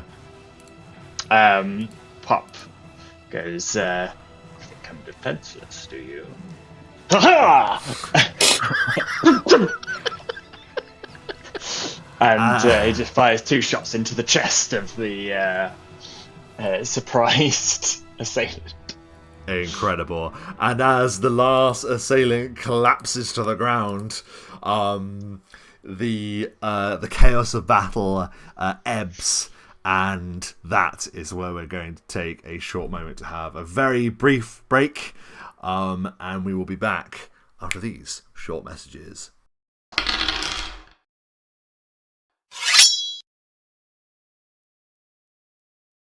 You each take a moment. The din of battle now faded, and there is a moment's pause, like everyone that remains on their feet takes a breath, and then suddenly there's a stirring of action from the fortified temple, and only once the danger is clear come a sort of militia force of what look like pilgrims wandering out into the field, staring at you sort of with half suspicion, half wonder. But there are quite a few of them, and they are well armed, which might annoy you a little bit that they didn't join you in the fray. Rather, they elected to hold their position and just to see what would happen. It looks like, who knows. The forces there immediately move to the enchanted and ensorcelled remaining Dominion forces and go about disarming them and manacling them, effectively capturing the 6 remaining Dominion soldiers that Pop had enchanted. A tall man with long grey hair and hollow, drawn features moves towards you. Let me bring up where he is. Let's see. So this figure here moves forward, and he says, "Hail and well met. I am Journey Mygot, a cleric of the road of Fharlanghn. We owe you thanks."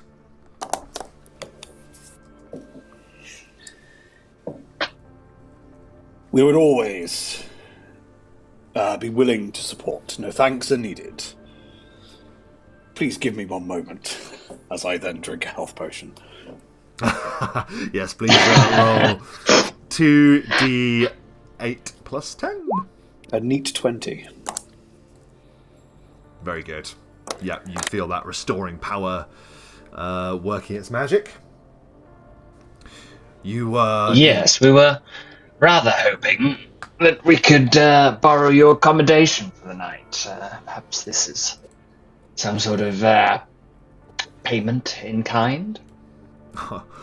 Well, of course, we, the faithful of Fharlanghn, would never ask for anything in return for hospitality. There are many temples built just like this throughout the land, simply to accommodate those travelling in days long past. And while the Dominion do not show any hospitality, we offer it, and gladly. And we thank you for your efforts. If you hadn't arrived, I dare say we would have repelled them. But we can capture them. If there's anything you would ask of them, or if you would like to search them, then that would be your prerogative, seeing as it is you that have defeated them.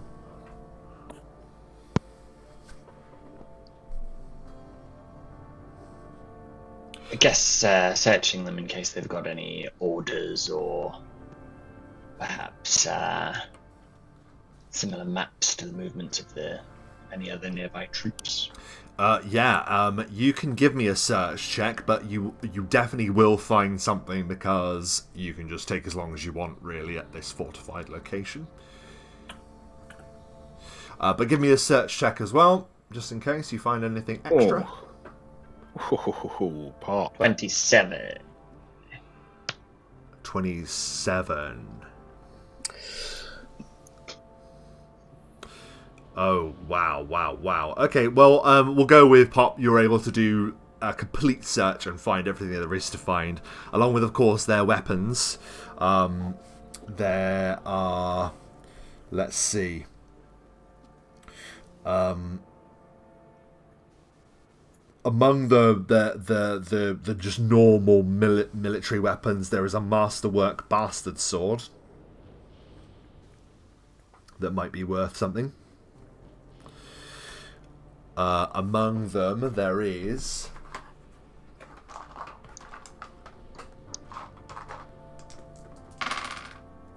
450 gold pieces. 150 each. And you do find some...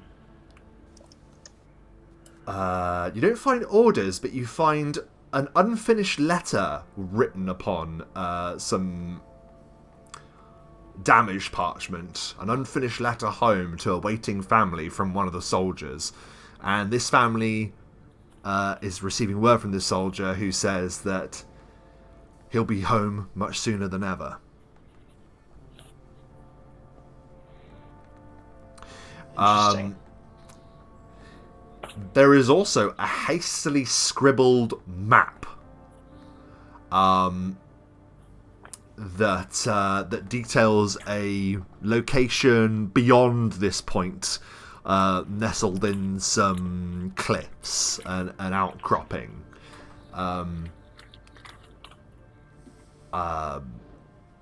It is detailing the location of where some loot has been taken from fallen soldiers. So someone looting the battlefield has made a stash somewhere amongst these troops and has noted that location on the map. I will show you now before we forget actually where that is.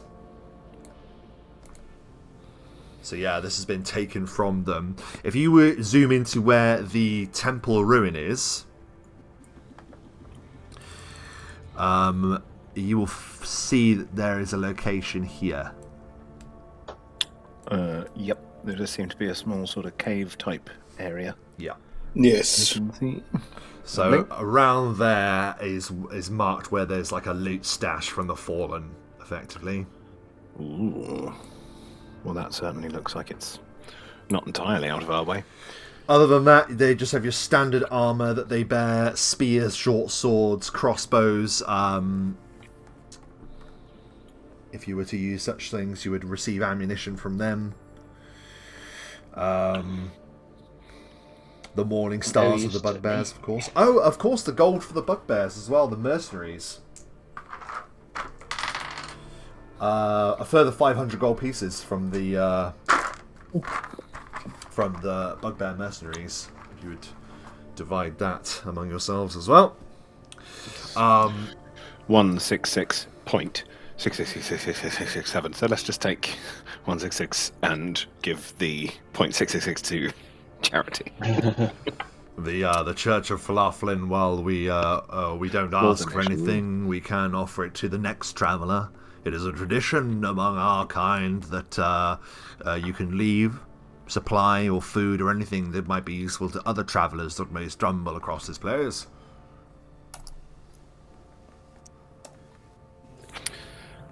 Might I ask, my friend, how long had you been under attack? Was this quite a shock to you, or have you been fighting them off for some time? There have been attacks here and there, but the temple hasn't been struck in many weeks. We have only held this position for a few months as well. But in that time we have done good work. There was a scout that we were able to confront. We did try to take him alive, but he was slain, but he too carried orders. They are written here. Put them somewhere, and he looks amongst the others there. One of them hands the note to him and says, "Yes, this is a report, a field order. It says, there is report of a troublesome faction that is held up in a ruin not 2 days southwest. 2 days west of South Point. That troublesome faction, I believe, is us." He gives you a smile. "You are to neutralize them and garrison the temple ruin and hold it until your pending withdrawal is signaled.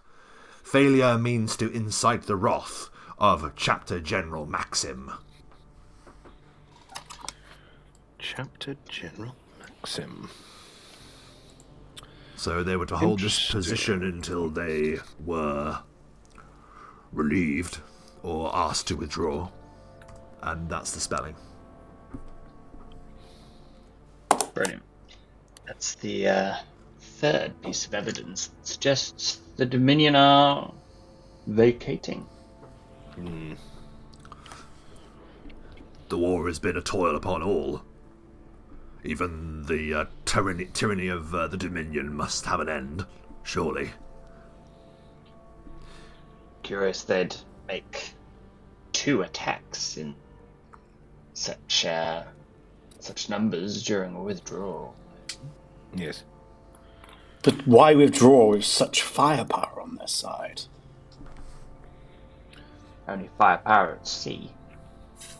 I believe their withdrawal is raising many questions. It all seems a little bit strange. Perhaps withdrawing, why attack at all? Perhaps to prevent them being followed. The Dominion... Sorry. No, you carry on, my friend. The Dominion are known to acquire the talents of others that will work for coin, that have no scruples or morals. And he gestures to the slain bugbears. "You will forgive us not engaging immediately. We figured to determine if you were a danger as well. Just because you fight the Dominion did not mean that you might not be a danger to us also. You will have to forgive us," and he bows his head. I would consider this, in fact, very wise. He nods. Yeah, why give up a defended position? I'm glad you understand. And as you can see, apart from my friend's misfortune over here, we are relatively unscathed.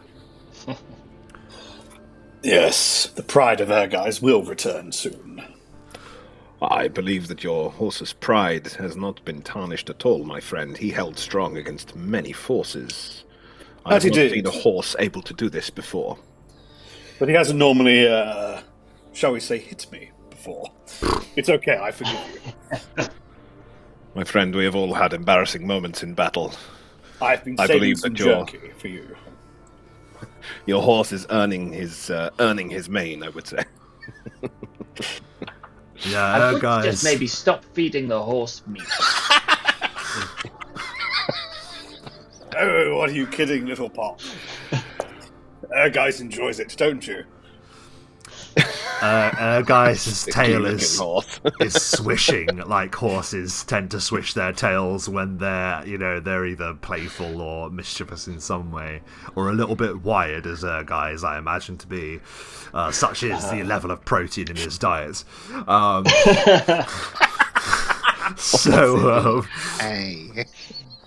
So he's on one.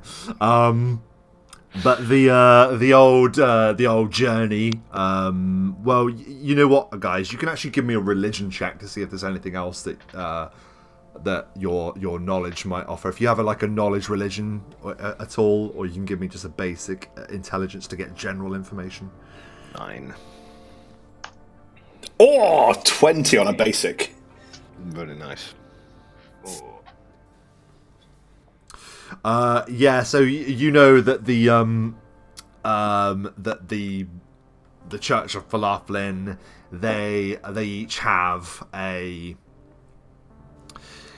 they each wear a pendant of some kind, but that pendant is always of something taken from the road.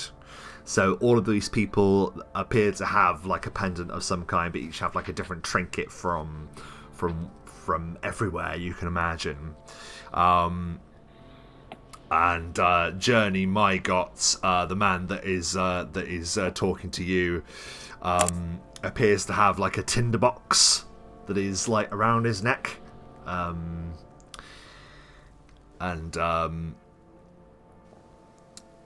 he will see you looking at it and smile and say, "I wish there was other reward that we could offer you. But if you were to take something from this temple as a trinket or some kind, it is said that some benefit will make itself known to you if you carry it long enough when taken from this place." And in the temple, there's all sorts of different trinkets that you might find lying around in the road or in the debris of battlefield. Each of you, if you want, can take a trinket from the Temple of Fharlanghn, and you can decide what that is, what bit of debris or item you can take from this place. And you don't have to decide just yet. You can have a think about what that might be. Cool. So yeah, effectively, when you choose one of those things, there is going to be a benefit that will reveal itself to you when you have travelled with it somewhat.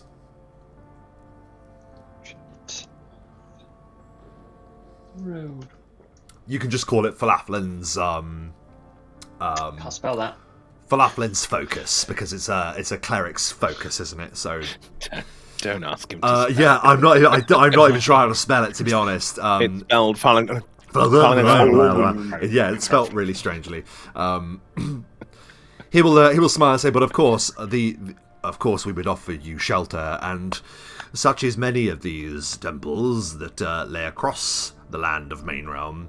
And thankfully, this being in a battlefield, most of the shelter is found below." He motions to a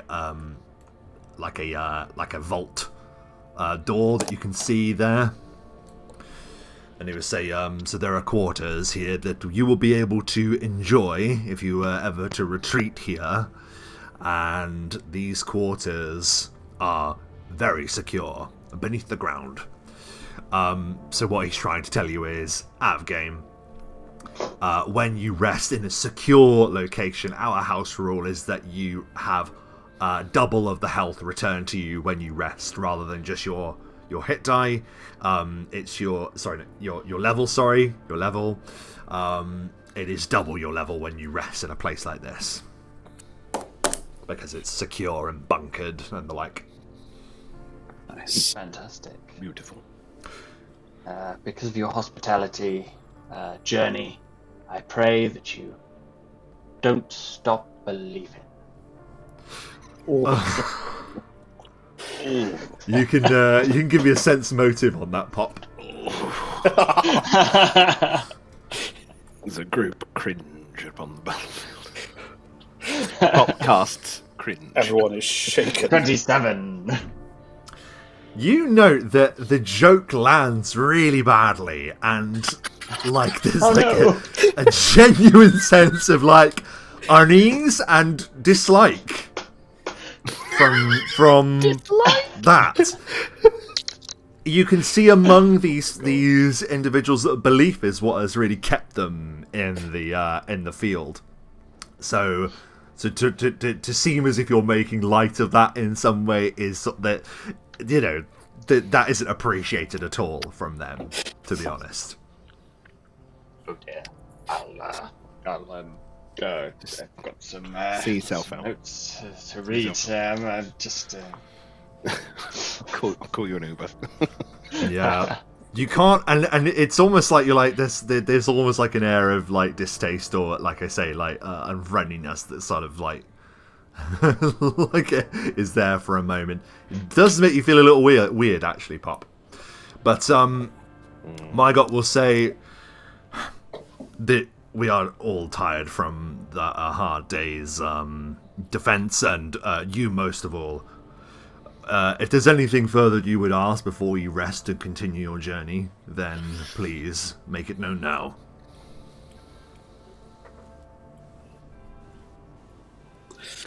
I do not have any further questions.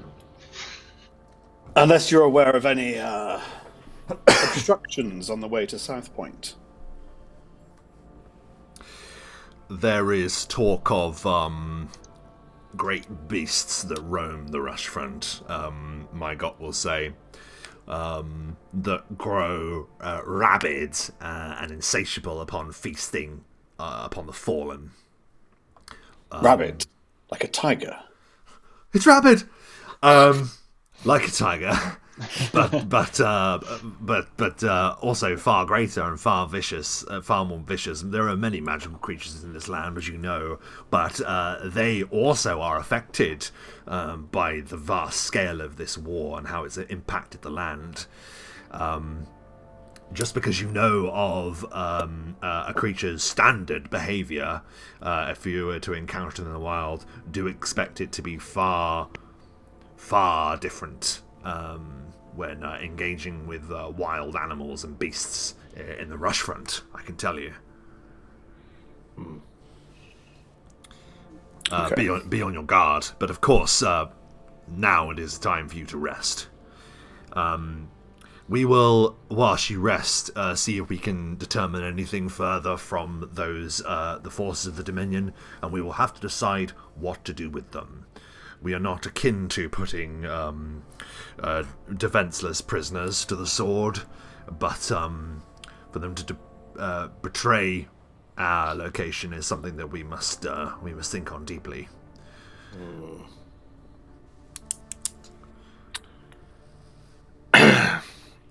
It is difficult.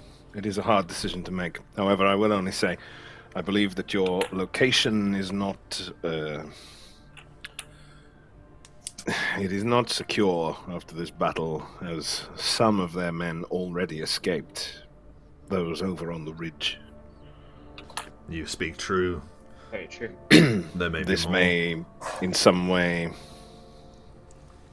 sway your decision on your prisoners. They may make valuable hostages, perhaps. Though, from what I understand, this Maxim character, he is somewhat dismissive when it comes to sentient life. I have not seen much in the way of care for their own people. Such ill standing. Murdered their own men in schools. That's the place people. Well, from this note, it seems like this Maxim does not tolerate failure. Perhaps this is his answer to failure.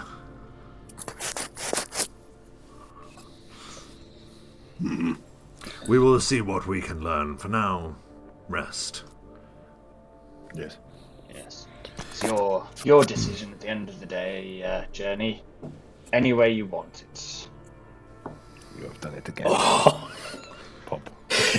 Journey Mygot turns and says, Journey Fife, if you would like to escort them. And Journey Fife, a younger man, but still grizzled from the front, just glares at the insinuation pop. But they still treat you with courtesy. They understand that you have done well this day, and you are able to rest. You are led into the vault-like area, and you effectively find just a row of bunkered rooms dug out where you can sleep protected from the dangers of the Rushfront underground. During the night, I would like you to make a listen check, please. I can do that one. 20. Sort of. 4. You need to take your helmet off when you're sleeping. Not when you can see me. I need privacy. Well, thankfully you are each given your own rooms, I would state. So, Oh, Galerick, you are afforded privacy. I was going to state you each are given your own sort of modest accommodation. It's no more than like 3x3, 15x15, whatever that is, room with a bed inside. Who got the highest listen? That was 20 from Flis. No, sorry, 16 from Flis, 20 from Pop. 16 from Flis, 20 from Pop. Okay. Yes. I'd like you each to... Well, no, sorry, not each. Let's roll a D3 and forget the 4. 1 is Pop, 2 is Flis, 3 is Galerick.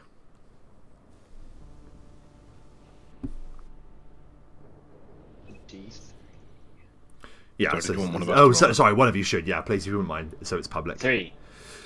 Galerick, okay. Galerick, you are resting in the privacy of these quarters. I should say that you have each rested long enough to recover your spells and health and things like that. So we're sort of coming towards the end of the rest. Galerick, you failed in the listen, I will say. So you are currently still asleep. What are you dreaming about this night? Galerick's dreams are always a little bit mixed. Sometimes he's got visions of hell and of things that were happening to him. Sometimes he has flashbacks of occurrences of a different life or different lives. One where there's like a shadowy, not quite real Tarask and a weird necromancer that follows him around. There's still in your head.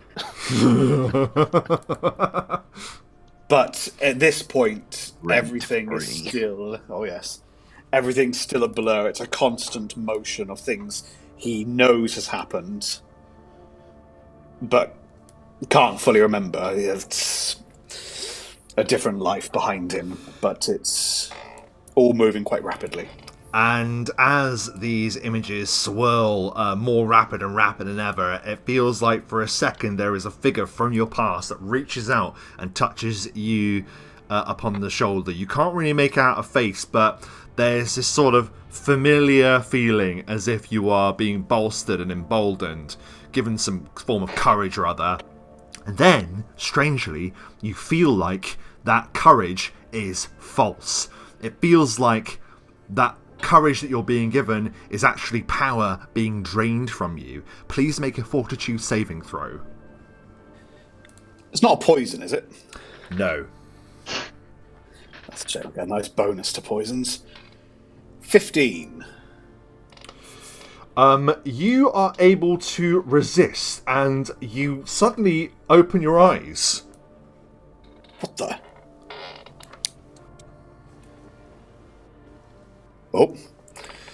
Oh, yep, yeah, I see me. You see you, yeah? Just about. Yep. You wake up in your bed, Galerick, in this room. And I'm also just trying to locate you as well. There you are. And two figures are standing over you. They appear to wear basic tatty black robes and are squabbling. No, not like that, you'll wake him. And they're over the top of you. And one of them has clearly done a touch spell against you. Flis, in your dreams, well, I don't think you were dreaming, actually, because you had a really good listen check, didn't you? You got 16. I got a 16, yeah. You wake to hear the unmistakable sound of digging. Like... Okay. have you located yourself where you are on the map, Flis? I certainly have. You can hear from behind this wall in your room, there is a sort of digging sound coming from the wall, and bits of rubble begin like clattering off the wall and onto the ground, and you can hear a on the other side of the wall as something is trying to dig inside your room. Remember, you are below ground level at this point. Flis, Pop. Yeah, You got a really good listen check, didn't you? I did. 20. I'm just trying to locate you. Do you know where you are on yours? Yeah, do you want me to... I don't know why I can't see you on mine. Let's just make sure I'm sharing your vision. Oh, that's why I haven't given control to. There we go. Hopefully that'll fix it. There we are. Pop, you have a perfectly good listen check, which means that you aren't surprised by what happens.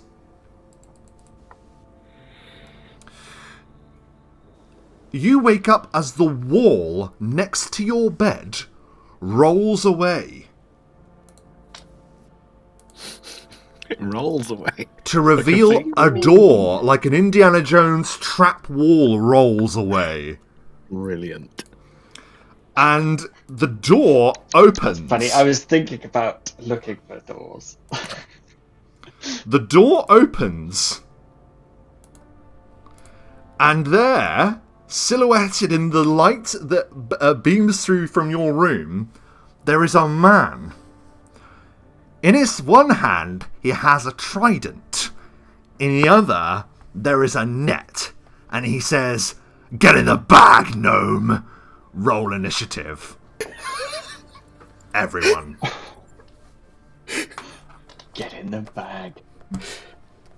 Beautiful. What? 8. 11. No. Are we all rolling initiative? Everyone roll initiative, yeah. That's annoying. I was just thinking I should try and detect doors. I was 9. like, I should look for doors. Stupid. You're still better than me, Flis. So, sorry, what did you get? You got 11, Pop. Pop got 11, yes. Okay, Flis and Galerick, 9 and 8. Flis got a 9. Galerick got an 8.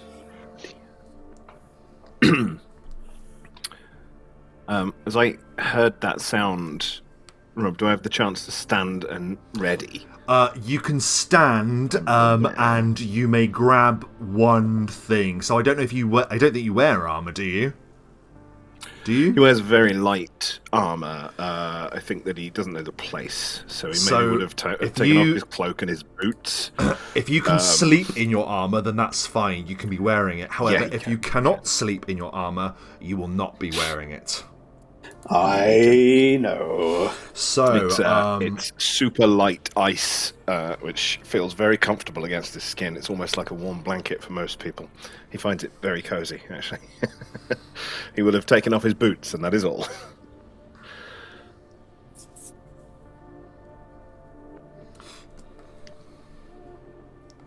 Okay. No, we won't do that one. We'll do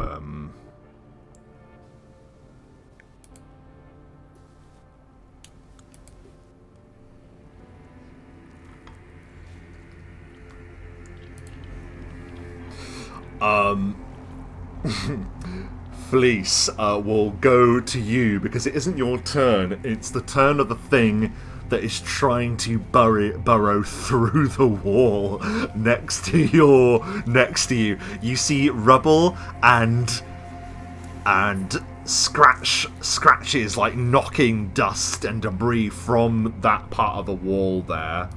And you see that there is some kind of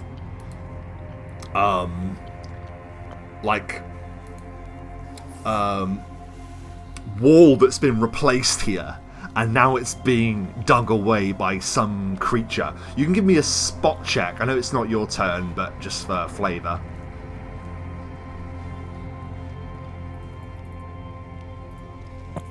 16. Okay, so behind the wall, you can see in gaps, like little gaps that are being dug away. You can see a quadrupedal beast of some kind with a swishing tail. What looks like hundreds and hundreds of vicious-looking spines protruding from its back, and claws tearing away at the wall. But it's such a frenzy, you can't really work out what it is, and it's spending its turn. Clawing its way. You have a round before it comes through, by the way. So that is its turn, clawing away at the wall. I'm just gonna... This wasn't the track that I was gonna put on, so let's just put on... let's just put on this one. There we go. So the creature is clawing away at the walls. The two individuals that stand over you in your bed, Galerick, see that you wake. Hey. And they are slight men. They don't look particularly strong, but each of them bear vicious-looking sharp daggers.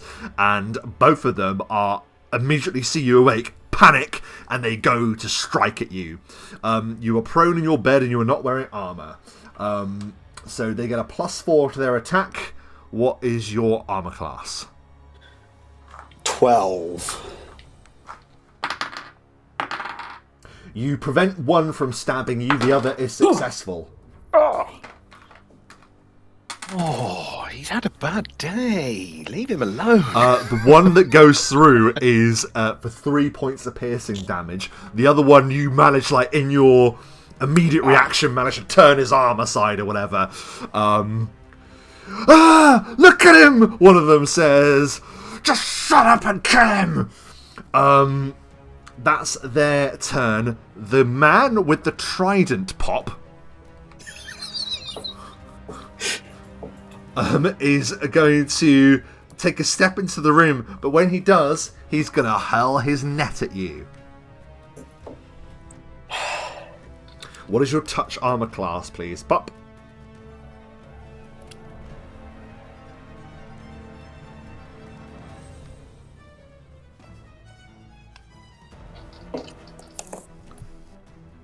Dom? Apologies. It's without armor, isn't it? So it's 15.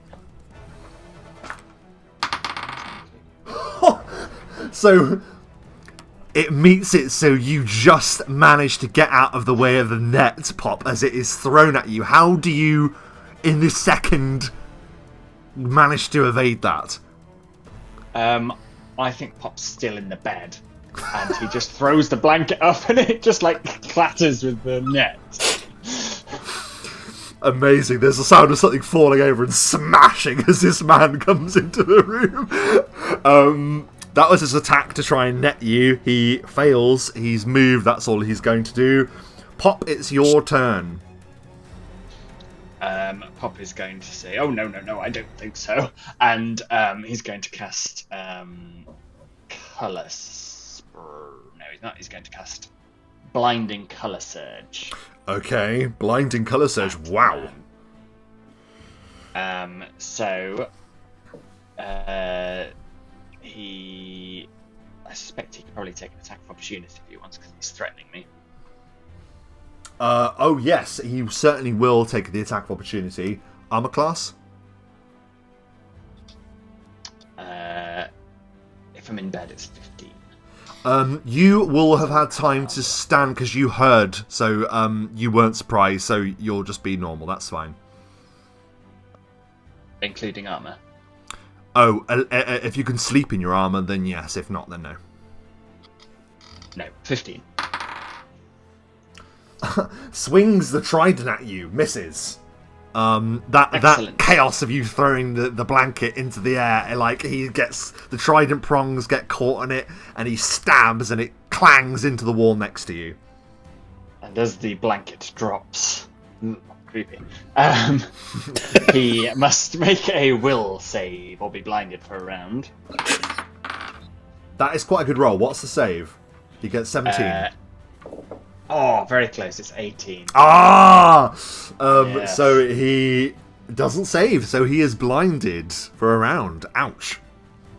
At the same time, Pop, in all his naked glory, vanishes from sight, so he turns invisible. Oh, very good. As the guy is blinded.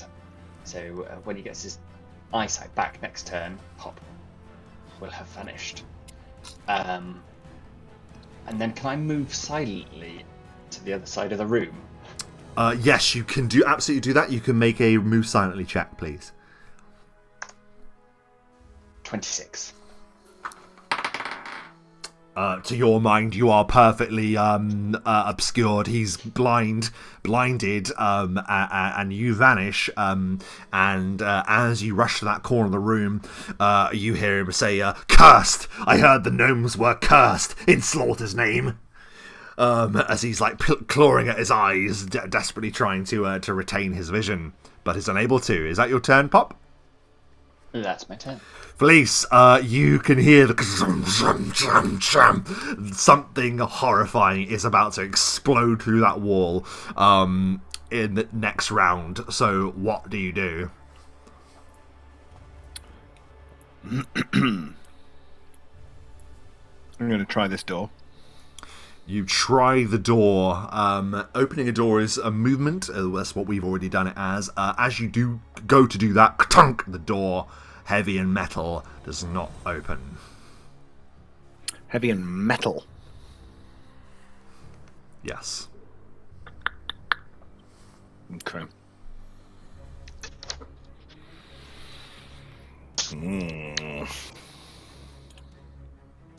But that's part of your movement.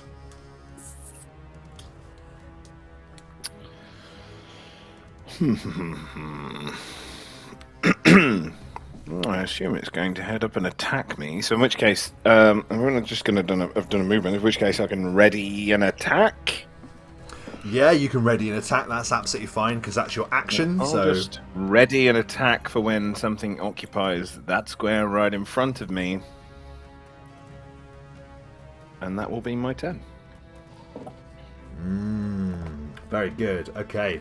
That is your turn. Galerick, it's your turn, and you're beset amongst the feathers and the sheets. The daggers rain down at you. What do you do? My breeches. I will provoke 2 attacks opportunity as I'm about to stand. Your armor class is still 12, yes? That is a 2 on 1, so that's a miss. And that's a hit. So another dagger. Oh, Mike's gone. Another dagger strikes for another. There we go. So one strikes, the other misses. You take 3 points of piercing damage from the one that lands with the attack of opportunity. You rear up. What do you do?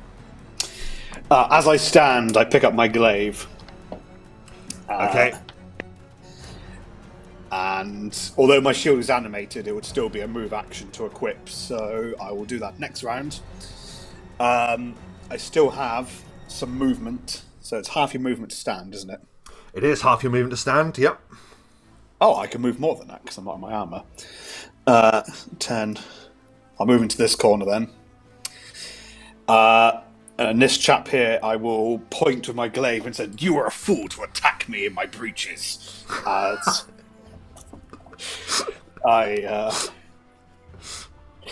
Let's see what happens. 14 to hit. Is not a hit. He shrinks away as you swipe at him. As the glaive goes wide. That is it. Okay, we're back to the top of the round. Flis. Just this rubble is raining down from this wall now, and then like a brick falls away and another, and then it all collapses through, and then exploding forward, there is a terrifying creature to behold. and it appears here. You can give me a nature check as it charges forward. I don't have it, just be intelligence. Give me an intelligence roll. 17. It's enough. This terrible creature gives a horrifying howling as it charges forth. It is this fell sound that is unlike anything you've ever heard, but you've heard of the legends of the Howlers, and you know how dangerous they are. Can you please perform a DC 12 will save? Probably not. It's 11. You are just shy. You take 1 wisdom damage, unfortunately, as it, as a free action, is just howling at you. Woo! It goes as it explodes into the room, and with it comes debris and dust, and then it's on you in moments, and it begins savaging at you. What is your armor class, please? Well, I get an attack. Oh, of course you do. You've readied your attack, so you ready. Absolutely take that first. So what I'm going to do is I'm going to use combat expertise, and I'm going to take 4, because you can only take up to your base attack, I believe. Sure. Off of my attack and add it to my armor class. Sure. So you're bolstered in that way. Very good. But I swing for a readied attack. So 17. The thing is howling at you and goes to bite you. You swing, and it, with lightning reactions, it bounces off the wall, and continues on its attack vector as you swing and miss the creature. And now it's going to attempt to bite you. Armor class. Now that you've added to that, it is now 21. With that bonus, how do you defend yourself as the creature just collides past you and just misses? I mean, it's all got to be in the axe, hasn't it? Really, because it's obviously the combat expertise that has defended him. So he's been a bit more careful with his swing, trying to do it damage, and has managed to keep the haft of the axe in front of him. And I imagine it's gone between its jaws.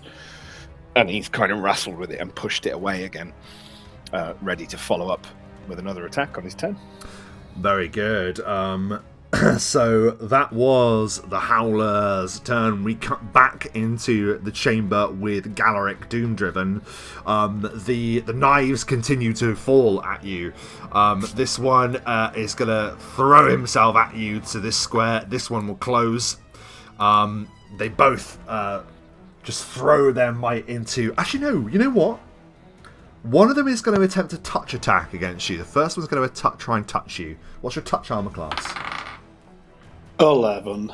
That is a touch. Please do a fortitude saving throw, please, of DC 12.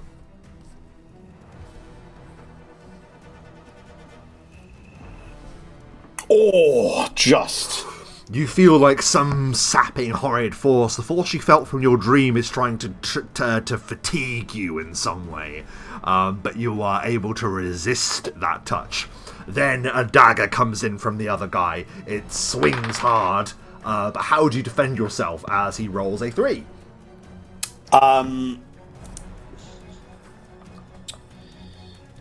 I didn't use the attack of opportunity because I missed it. So instead, I ready with the glaive to deflect it. Oh, you have your thing that enable. I'll let you do it. That's fine. If you get that thing as your ability, that's fine. Take the attack of opportunity.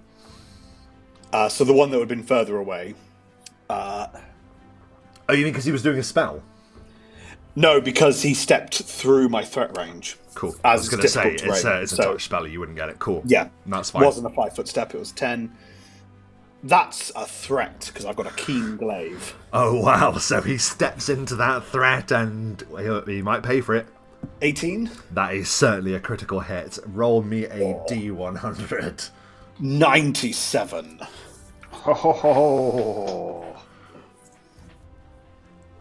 Oh, my God. Okay, 97. Okay, what is his fortitude? Okay, so he gets a +2. I'm going to make this public.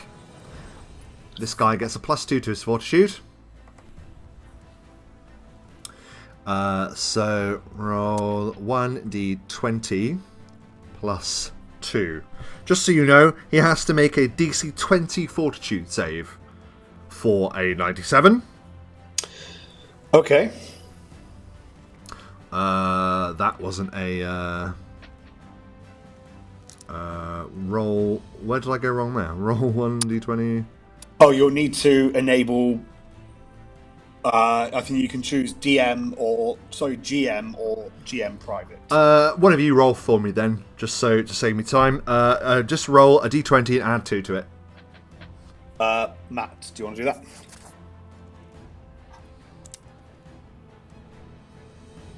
Don't know why it wouldn't let me roll it. What the hell? Sorry, I was muted. Is it D20 and add 2? Just d20 +2. I've got my damage prepped in case. 14. Okay, so I want you to roll 3d6 for me as well, along with that damage, please. I'll do the damage first and then 3d6. Sure. So the damage is 35 Okay. and 9 from the 3d6. So that's 9 constitution damage as you cut his throat. So how is it that you kill him? As he's stepping through my bulwark of defense, I just look at him and say, "I told you not to strike a man in his breeches." And the glaive, I basically steps into the throat cut as he then just... And he just immediately falls in exactly the same trajectory as where the glaive goes. He's like taken out of the equation immediately, and his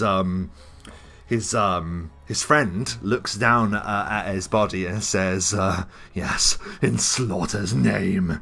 That was an attack of opportunity, wasn't it? That was, yes. They have already attacked you, hadn't they? I'd already done their attacks against you. I got a bit caught up in that. So this one's dead. And the other one is praising the name of Slaughter. So that is that is his turn as he gets immediately killed. It is now the man with the trident. There's no spot check that he can make that will allow him to find Pop with sight. He failed the listen check, so he legitimately doesn't know where you are. And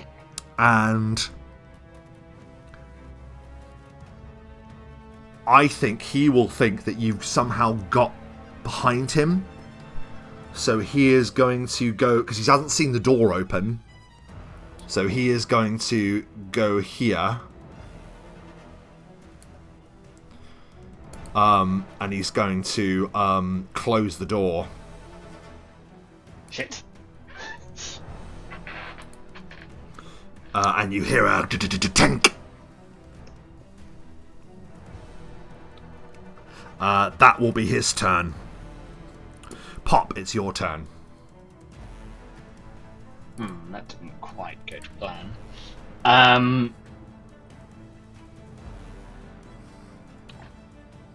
Can I still see the door? Still there? You now know exactly the mechanism, and you can see that it is a very well concealed, but so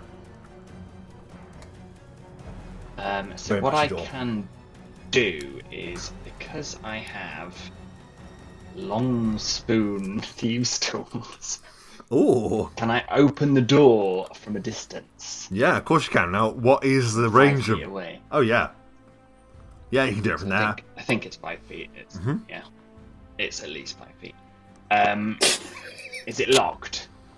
Or... So as you attempt to interact with it, you know from the fact that you're a guy with that kind of thieves tool, you definitely heard a lock click as it closed. Can I attempt to open the lock? Yeah, so that is a roll. Open up. I can imagine these as like thieves. You know when you see people with these extendable forks? I can't think. Good for traps at a distance, absolutely. Mm. Yeah. 11. Not successful. When the moment you start interacting with this door, you see that it is a quite an advanced mechanism. There is a high level of production value in this particular trapped room, it would seem.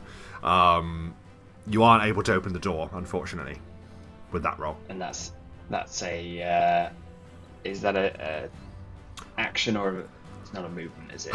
I would say it probably is an action, yeah. Yeah, that's all I can do then for now. Okay, Pop. Good job, though. You've worked out a lot just from that turn. Flis, the howler is upon you, and it's going... Those horrible spines appear to be waving in your direction every time it tries to bite at you. What do you do?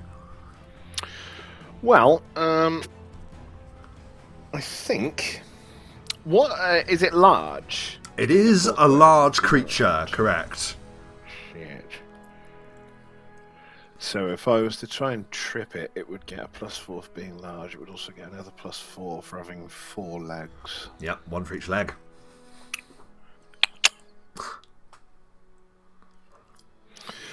I don't really see what more I can do than just attack it. I don't have much else on my side. Yeah, you don't know how strong the door is behind you, and you I do not know what the creature's source is. So, but this, I mean, it could be a mistake, but I think it's got to be take this thing down as quickly as possible before it takes me down. So really, It's just a race.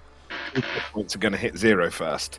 So he will. I suppose you call it dropping into a rage, but I like to think that with Flis, dropping into a rage isn't so much dropping into a rage as it is dropping into a deep focus. Ooh, I like he doesn't scream, he doesn't shout, he doesn't get super, angry about it. His eyes get slightly, he sort of half closes his eyes, he grits his teeth, and he feels the rage within him that helps him gain this deep focus. And that is what... and he will raise Blovar up in the air, and he will just go for a full-on attack. I'm not going to take... I'll take 2 of it to add to my armor class. Actually, no, I won't. Just realized you actually can't do that when you're in a rage. You're not allowed to do combat expertise when you're in a rage, so he will just go for a standard attack. Rage will add 8. 2 more to my attack. Okay. Let's do it. We're testing the water. I'm not going to go for power attacks or anything. 30. Yes, you definitely hit with a 30. Absolutely, you do. You strike down at the creature as it lunges, and you slam into it. Do your damage. 12, 14. So with the extra damage from being in a rage, it's actually more than that. I did the maths already. That is 29 points of damage. Wow, 29. Yeah, as I think he kind of brings the axe out to the side, brings it up over his shoulder, he swings it in a big haymaker action, and the force of it kind of slams this thing sideways into the wall. Doesn't knock it off of its feet, but it lifts it off of its feet for a second as it collides with the bed. Oh my lord. And yeah, we lock eyes. Let's do this. Very good. With Flis fighting back against this terrible fiend that has just woken you up, we now move to Galerick. What do you do? One is down, another yet lives. No fighting challenge, but what I do, I kind of drop my glaive into just my offhand behind me, and then I just... as I punch the guy in front of me with a non-lethal strike.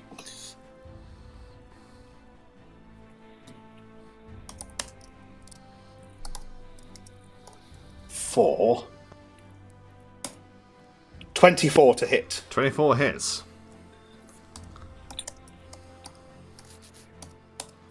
for 5 points of damage, non-lethally, Oh as my I god. clock him in the face. You just belt him, and like teeth, and you hear his jaw break under the weight of your fist.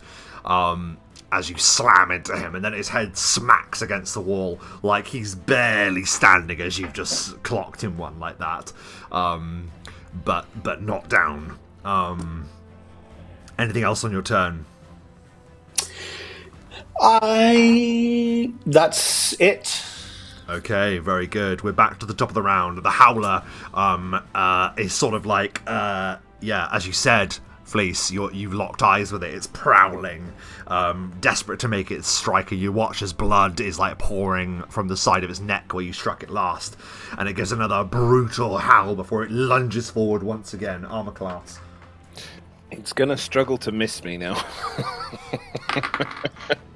I'm just double checking on the amount that you lose. I think it's 2 when in a rage, minus 2 penalty to armor class. Yeah. So 17 to 15. That sounds right, and that is a hit. So it slams into you, and as it slams into you, first of all, it does.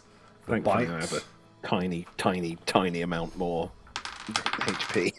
Ooh, so that is 11 points of piercing damage as it bites into you. I also need you to make a DC 16 reflex saving throw. I certainly can't do that. DC 16. I mean, I could try. Do you not lose... I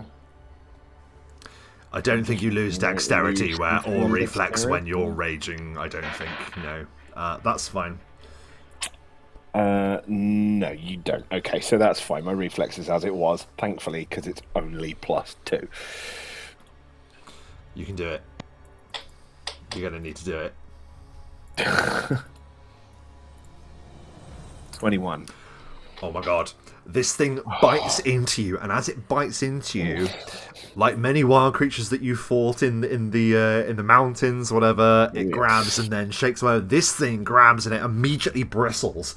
What is it like as you manage to evade one of these quills from breaking off inside you? Ooh, that's... Well, I think that he's kind of he takes his axe in one hand, and in the other hand he's kind of grabbed hold of its kind of jowl as it's bitten him, so it gives him a small amount of control, and he just stops its body shifting the right way to snap a quill off, and he manages to push it off of him before that happens and pull the quills out of him, and then ready to re-grasp his axe and go in for another attack. With full brute force. Very good. I love that very much. So that was the Howler's turn. The other guy that you killed, Galerick, obviously is dead, but the one that you just smashed and brained, head spinning, daze just swings wildly at you. Armor class. 12.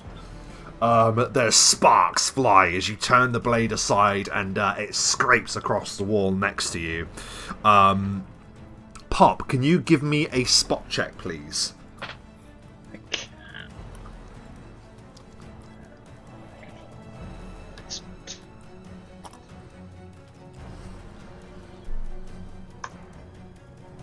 9. With a natural 1. Oh, yes. Everything's fine. Still a 9. Still a 9. Everything's fine. Can you give me a listen check? I can give you a listen check as well.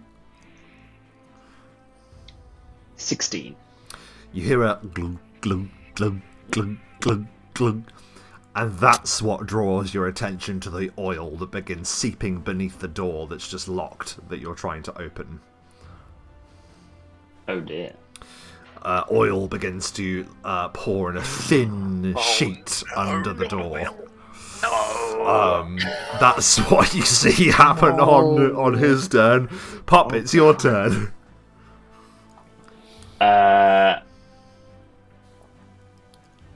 we can't stay in here. Pop is going to make a series of gestures and then snap his fingers and cast knock on the door in front of him. So the door that the oil's being poured from, or the door that you went through earlier that evening? The door that the oil is pouring from. Okay, so as knock then, that means that you just open the door, correct?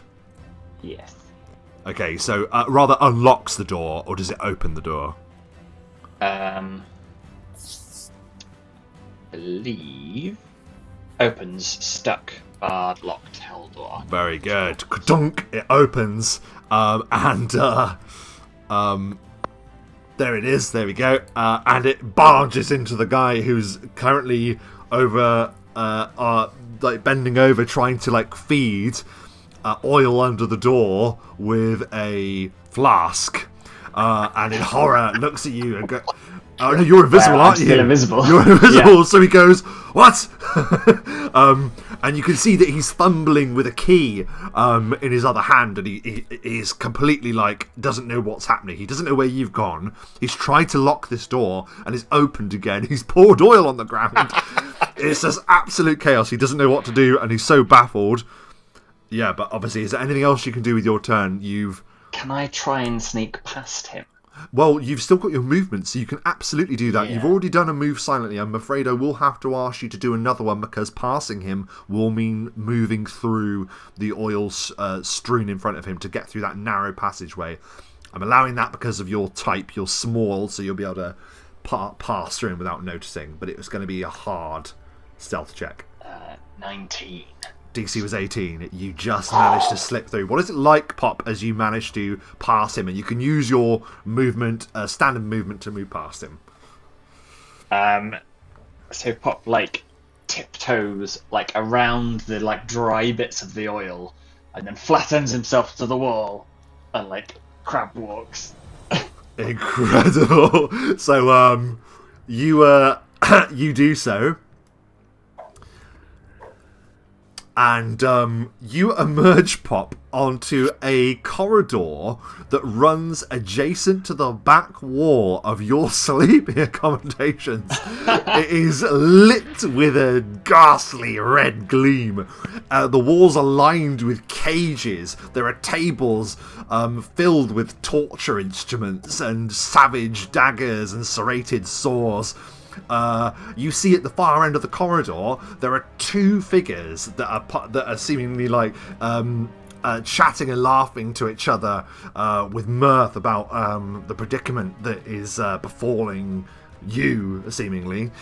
But you managed to make that with your movement, and you are still invisible. You see that there are a number of other entryways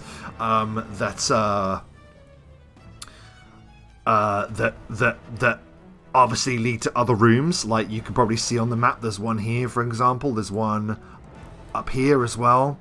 There is also a pathway that leads down the corridor this way, above you, and round a corner below you. So you've moved, you've done a spell. I think that's pretty much all you can do on your turn, right, Pop? Yeah. Great turn.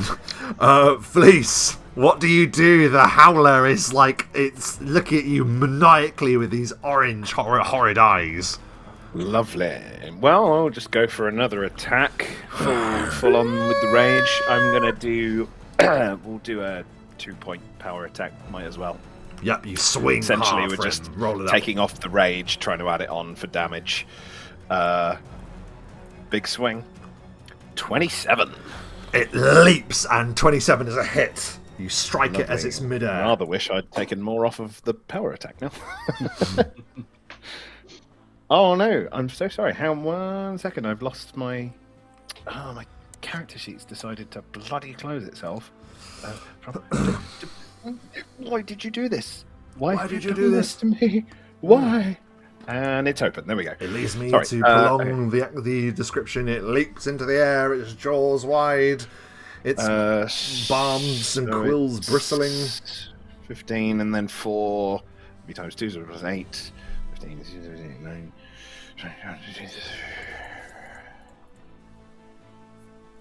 Skadoosh. Another 35 points. What is it like? Damage. As I say, this thing leaps at you. How do you kill it? Oh, amazing! I think this time he's managed to kind of with the thing. He's shoved it away. It's coming at him. He manages to bring the axe up over his head, and he just bats it downwards out of the air, straight into its head. And the force of it, its skull sort of is split in twain as it is just forced into the solid floor. Crunch with the axe. He puts his boot on its face and just pulls the axe back out. And then readdresses the situation with a deep breath. Perfect work. Another fantastic turn as the tables turn, as it were. We move from Flis to Galerick. This one guy is still alive, still swinging. What do you do? Another punch to the jaw. Ugh. 11. You swing and he darts out of the way. Blood still flowing from his head, but you aren't able to strike him. That was... Anything else on your turn? That's it for the moment. We're back to the top of the round. The Howler is destroyed. The guy with the dagger is going to try and put it in your guts, Galerick. Mm-hmm. That is a... What, is it 12 still? Yes. That is a hit for 2 points of piercing damage. He just slams this thing, and this time he gets you like in the side. You feel your blood trickling down your from your abdomen. The abdomen. Abdomen. The guy with the trident is going to. He's going to say, "Cook, you bastard gnome! Cook!" And he takes a lit torch from the wall and hurls it into the oil and closes the door. And you just hear the vroom, the pop, you might say, as all oxygen leaves that room and a blaze begins to erupt into that room. The beds and the rug and all that, and the net, you'll be pleased to know, set up in the fire. That's his turn. Pop, you are standing behind the man and you watch him think he's got you. Like, it doesn't matter if you vanished, you must be in there. I didn't feel you go past me. You're going to burn to death. So he seems pretty confident. For all intents and purposes, you can treat yourself as hidden. What do you do? I'm gonna... What do I want to do?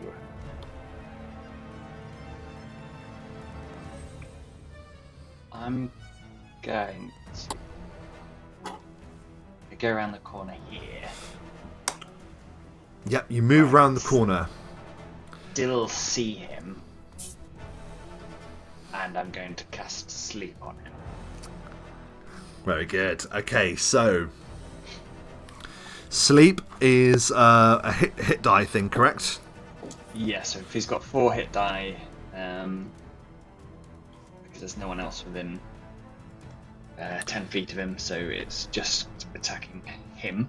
Yep, so he, I don't mind telling you, has 3 hit die, so it will affect him. So he must make a will save of 18.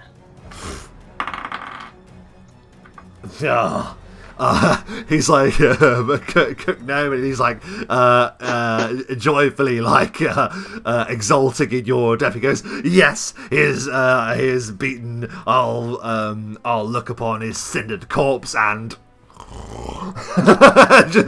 just like shoulders into the wall and slides down, and there's some oil still on the ground next to him. It's not a flame, but there's smoke like rising around him as he's collapsed to the ground.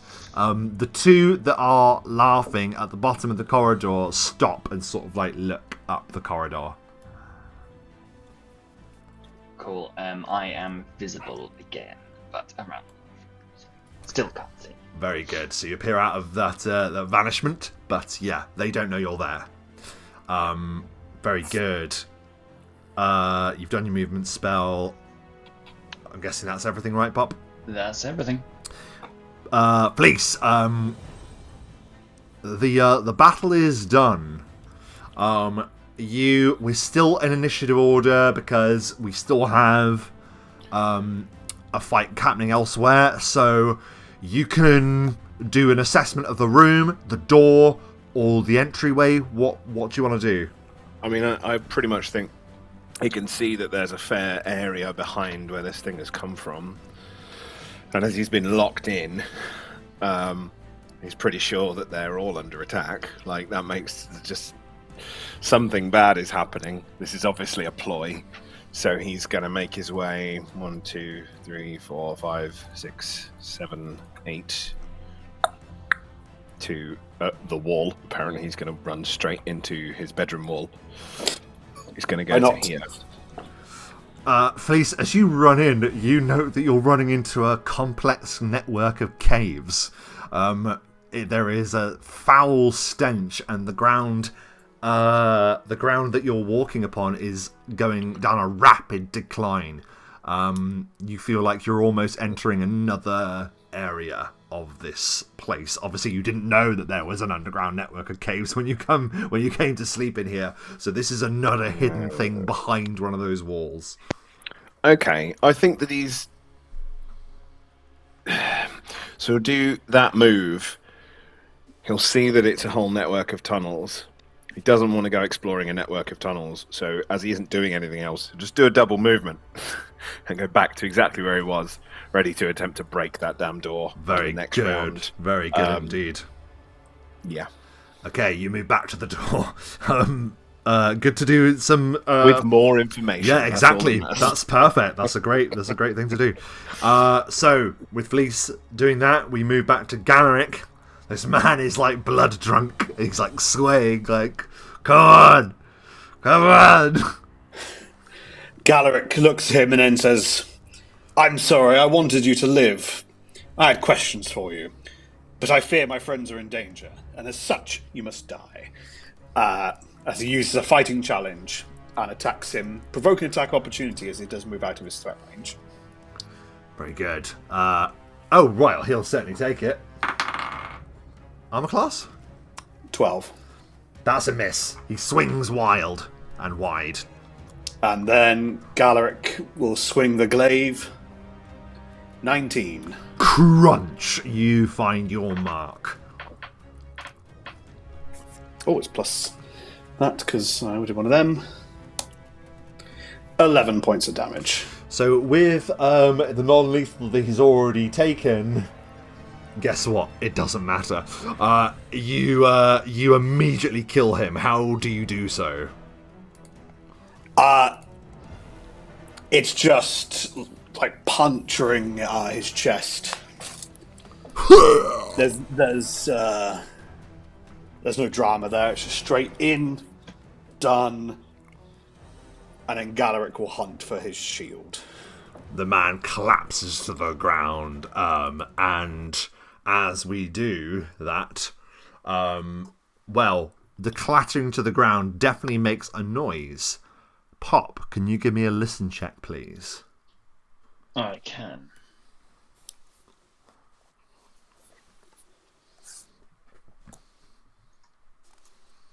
$12. 12 was enough, because you are very close and you hear the voice of your newfound compatriot stating, but my friends are in danger, so you must die. And you hear it coming from here. From behind this alcove. That looked like another door similar to the one. It looks identical to one that you've emerged from, yes.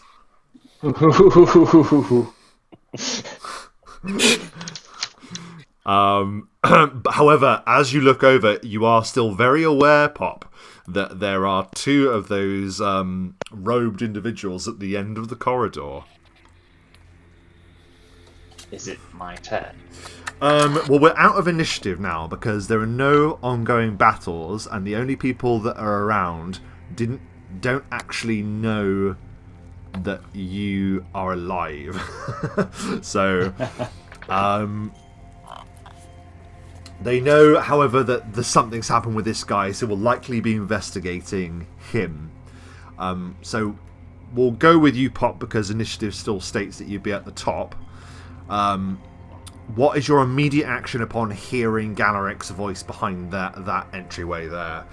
And I'll mark it there now that you know where it is. There you Pop go. thinks to himself, "Oh no! If there was only a way I could open a door from a distance. Oh yes, there is. Knock." And he's going to open that door.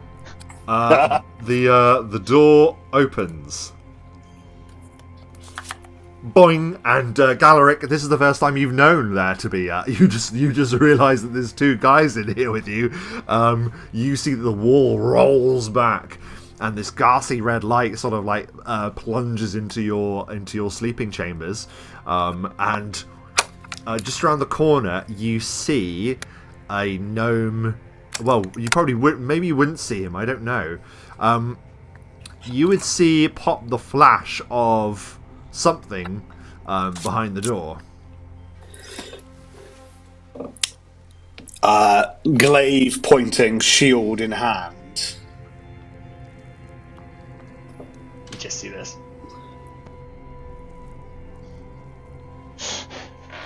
Pop, you see not a figure in armor, but you see someone akin to Anakin who's just fallen into a volcano.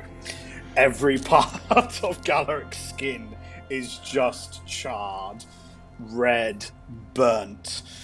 There's holes in his skin which look like fire has just burnt through them. His face is scarred beyond recognition, and it looks like there are horns at one point that were starting to grow but have been burnt off and sheared.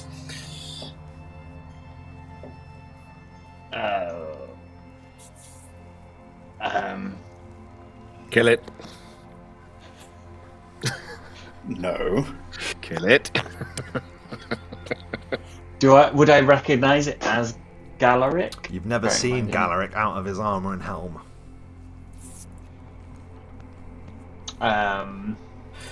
What are you doing here, little one? That's a listen check.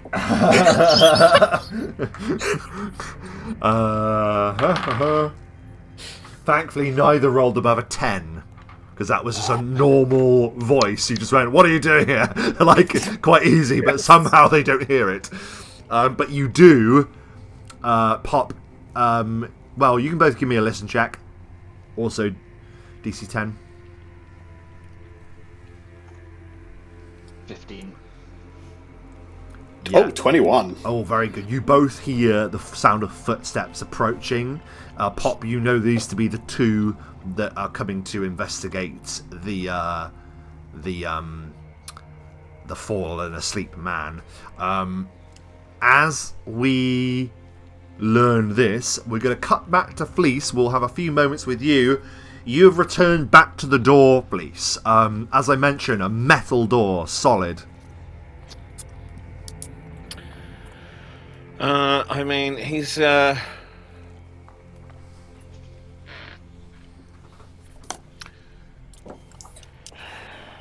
just try and bash it open, I guess. Now, do you want to strike it with your weapon and try and destroy the door with your weapon, or do you want to try and bodily force the door with a strength check? I would like to. I think that he will grab a hot light against the wall and he'll try and barge it with his shoulder. So we're going to go for a strength check. The strength check, I don't mind telling you, to bash through the door is DC 20. To just bodily thrust through the metal lock. While he is currently still in rage mode, which he is because he's only had one round there before and two before, so he's got a good few rounds of that left. So DC 20 to barge it. It's achievable. 22. What's it like? I mean, literally, he just bolsters himself, he bends his knees slightly to push himself, and he just, with one almighty oomph, he shoved his considerable body weight against it. And it's not really graceful. He just sort of stumbles through the door. Yeah, you can put yourself through as the door falls away, absolutely.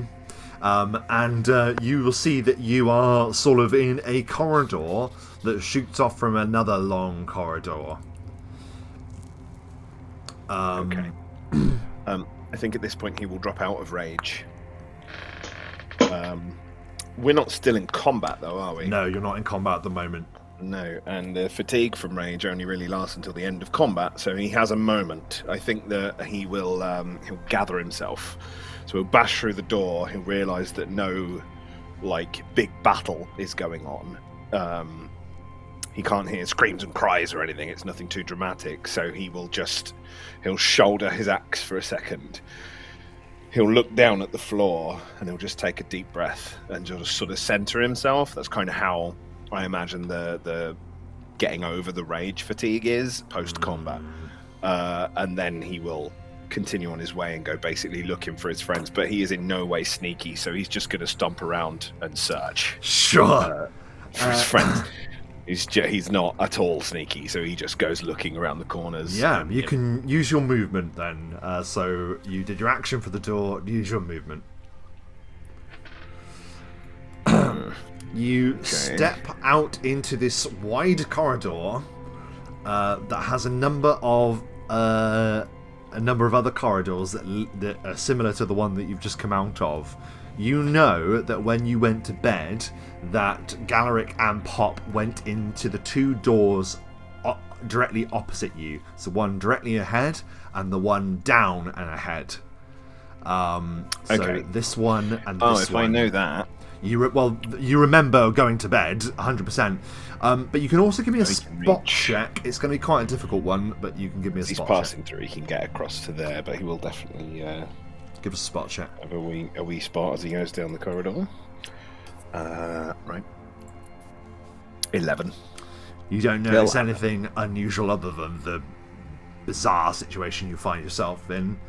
And you can also give me a listen check, please. That is better. DC 10. 17.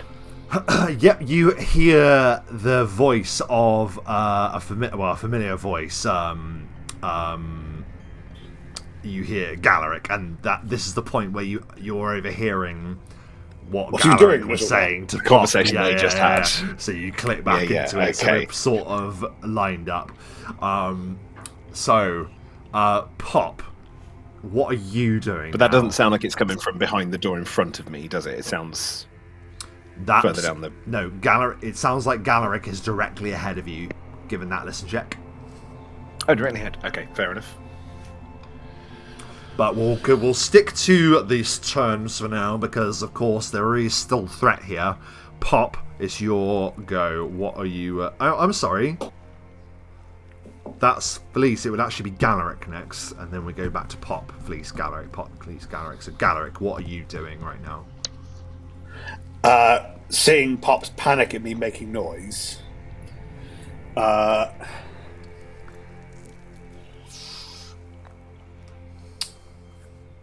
will take a 5-foot step and just peer around the corner. Okay. Well, actually, no, I'll take a 5-foot step, and I'm going to attempt to be, pointing at Pop going...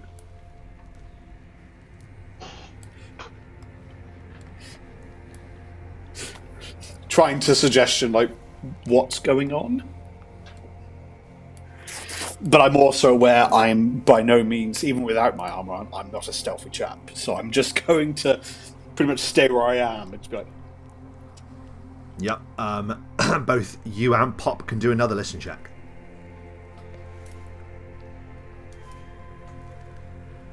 18. 11. 18. Pop, you can just hear footsteps. Further footsteps, so you know that those at the end of the corridor are approaching. Galerick, with an 18, you know that their footsteps are 5, 10, 15, 20, 25, 30, 35 feet away from you. You can't see them because you're not looking. If you properly stick your head out, you'll need to do a stealth roll of some kind to like a hide check to not be noticed. That's fine for the moment. So you know that they're 35 feet from that position. Cool. And approaching. But it's still anything else you want to do, Galerick, before we then move to Pop? No, because it takes a long time to put on full plate. Very good. Pop. Pop will go 1 second and lean out from around the corner and just say, "Go to sleep." So these are the two cultist-looking individuals, similar to those that Galerick has just fought. They certainly have their own hit die. What are you? What's the effect again? It's up to 4 HD of creatures into magical slumber on a failed will save. So they have to make the save still. Gotcha. Yeah. Save is? Can we assume they were denied their dexterity because of...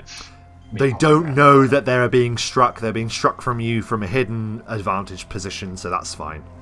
In which case it's 18 will save. Okay. That is a failure. Both of them are walking and they just go and just collapse to the ground. And they are out for the count. Congratulations, you have neutralized them. That is an action. Do you do any movement at all, or? I'll just turn to Galerick and see. Okay, you can come out now. Galerick, you see that Pop has done away with these miscreants, these treacherous knaves that would attack you in slumber. What? But they'll be asleep for about 5 minutes, so I suggest we tie them up or kill them. Tie them up, I think, is the best idea there. We can interrogate them. You do note that there are a number of handy cages that line the walls. Once we have bound them, Pop, you can help me with mine armor. Let's the cages. Oh, fine. Yep. Uh-oh. I just walked here and is he asleep? Yes. Yeah, so that's the man with the trident you stumble across, the one that's asleep. And smoke is still rising around him from that room there. What did you do?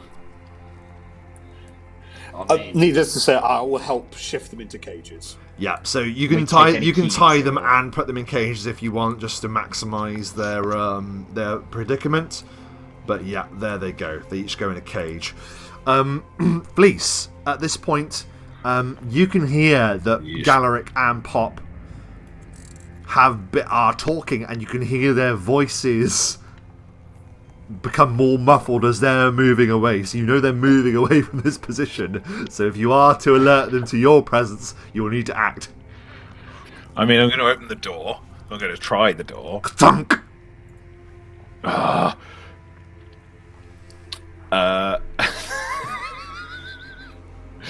doesn't know what to do.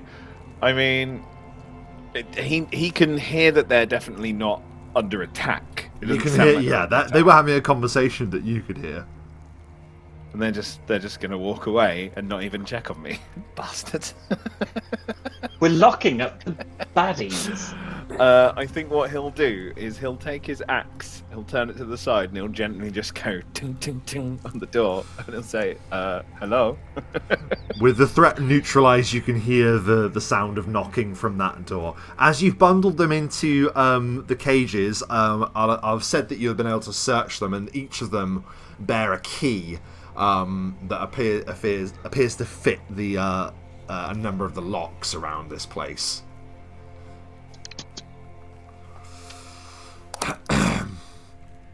Cool. Did I leave all my things in that room? You didn't get dressed. Galerick, there's a small fire. I know what you're thinking, but unfortunately I am still susceptible to fire as much as anyone else. Ow. Shit. I'm very sorry. You go and see who was knocking on the door. Shit, is that all your belongings? Yes. Are you currently naked? Maybe. Oh, I didn't realise you were naked. I thought you had like a Oh. towel around you or something. So you saw me scarred, and I just saw you in all your glory. So I was like, "Oh, I see. Right, this is them." Yes. I think I'm going to see who's at the door. I'm going to start getting my armor on. I think you need to get some pants on as well. Get your breeches sorted, Pop. Some pants on. Can I open this door and see what state? Yeah, so I unfortunately I wasn't able to get a fire effect in there because we were busy, and for some reason it's not allowing me to put images in there either, so we'll have to work on that. But the fire still blazes. However, your belongings, well, I think we should determine with a roll. Your stuff, is Pop a neat person, or do you think when he went into bed he just threw his stuff everywhere? I think he probably just threw his stuff everywhere. Okay, so roll a d6 for me, please. If it's a 5 or a 6, it's affected one of your items. Or one of your bits of clothing. Oh. Okay, so it has affected one of your items. Let's see. Let's bring up the character sheet quickly. Because I want to be able to see the slots. So it won't be anything that was in your loot or your bag or anything, but anything that would have been on your person. Let's see. So we have a... Oh, come on. Can you guys... So we've got armor protective item, shield protective item. I've got all the slots. So you've got... How many are there? Face... Oh, well, you've got face, head, throat, shoulders, body, torso. Torso includes armor. Hands, arms, waist, feet, and two. Okay, that's too many. Let's say, I don't know. How much stuff do you wear on your person, Pop? Not huge amounts, and much of the stuff that he does wear is magic. So I don't know if that... If mundane fire would destroy it. Okay, what I'll say is then... I don't know, it's hard to determine that, because I don't want to I've say... got leather armour, that's probably the thing most likely to get. Okay, let's just say that your leather armour is destroyed. There we go. I think that's fine. Because that would have been strewn on the floor, and that would more likely catch. I don't think magical items being destroyed by a chance fire is very fair. So, and also it's magical items, so they'd be protected by their magic, of course. So your leather armour, unfortunately, is destroyed, Pop. But everything else is fine. You're able to recover your belongings and douse the flames with the blanket that was on the bed. Very useful blanket. I'm going to, whilst you're dousing a flame, use one of the keys. Like, just a minute. I think this will work. The door is unlocked. Apologies, you've caught me in a state of undress, Flis. As you see before you, very charred. Johns. Yes, but also very charred, very burned. I think Anakin crawling from the volcano. I remember. I know you remember. I know what he looks like. Yeah, Fleece doesn't though, and Fleece is like, he doesn't quite know what to say, and he doesn't want to draw attention to it because he doesn't want to be rude. Would you help me with my armor? There has been a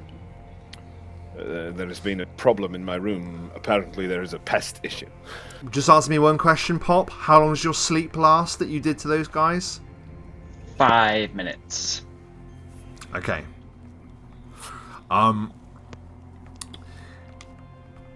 You hear a voice from one of the cells. and you can't help but notice that one of the individuals in the robes is muttering. He's talking in his sleep. And he gives out a cry that you recognise, Galerick, as to something that was uttered when those two attempted to murder you. They said in Slaughter's name. And that's what he shrieks again and again in his sleep. In Slaughter's name! In Slaughter's name!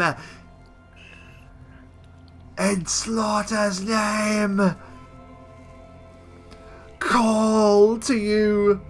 Call to you! Arithnil! Oh no.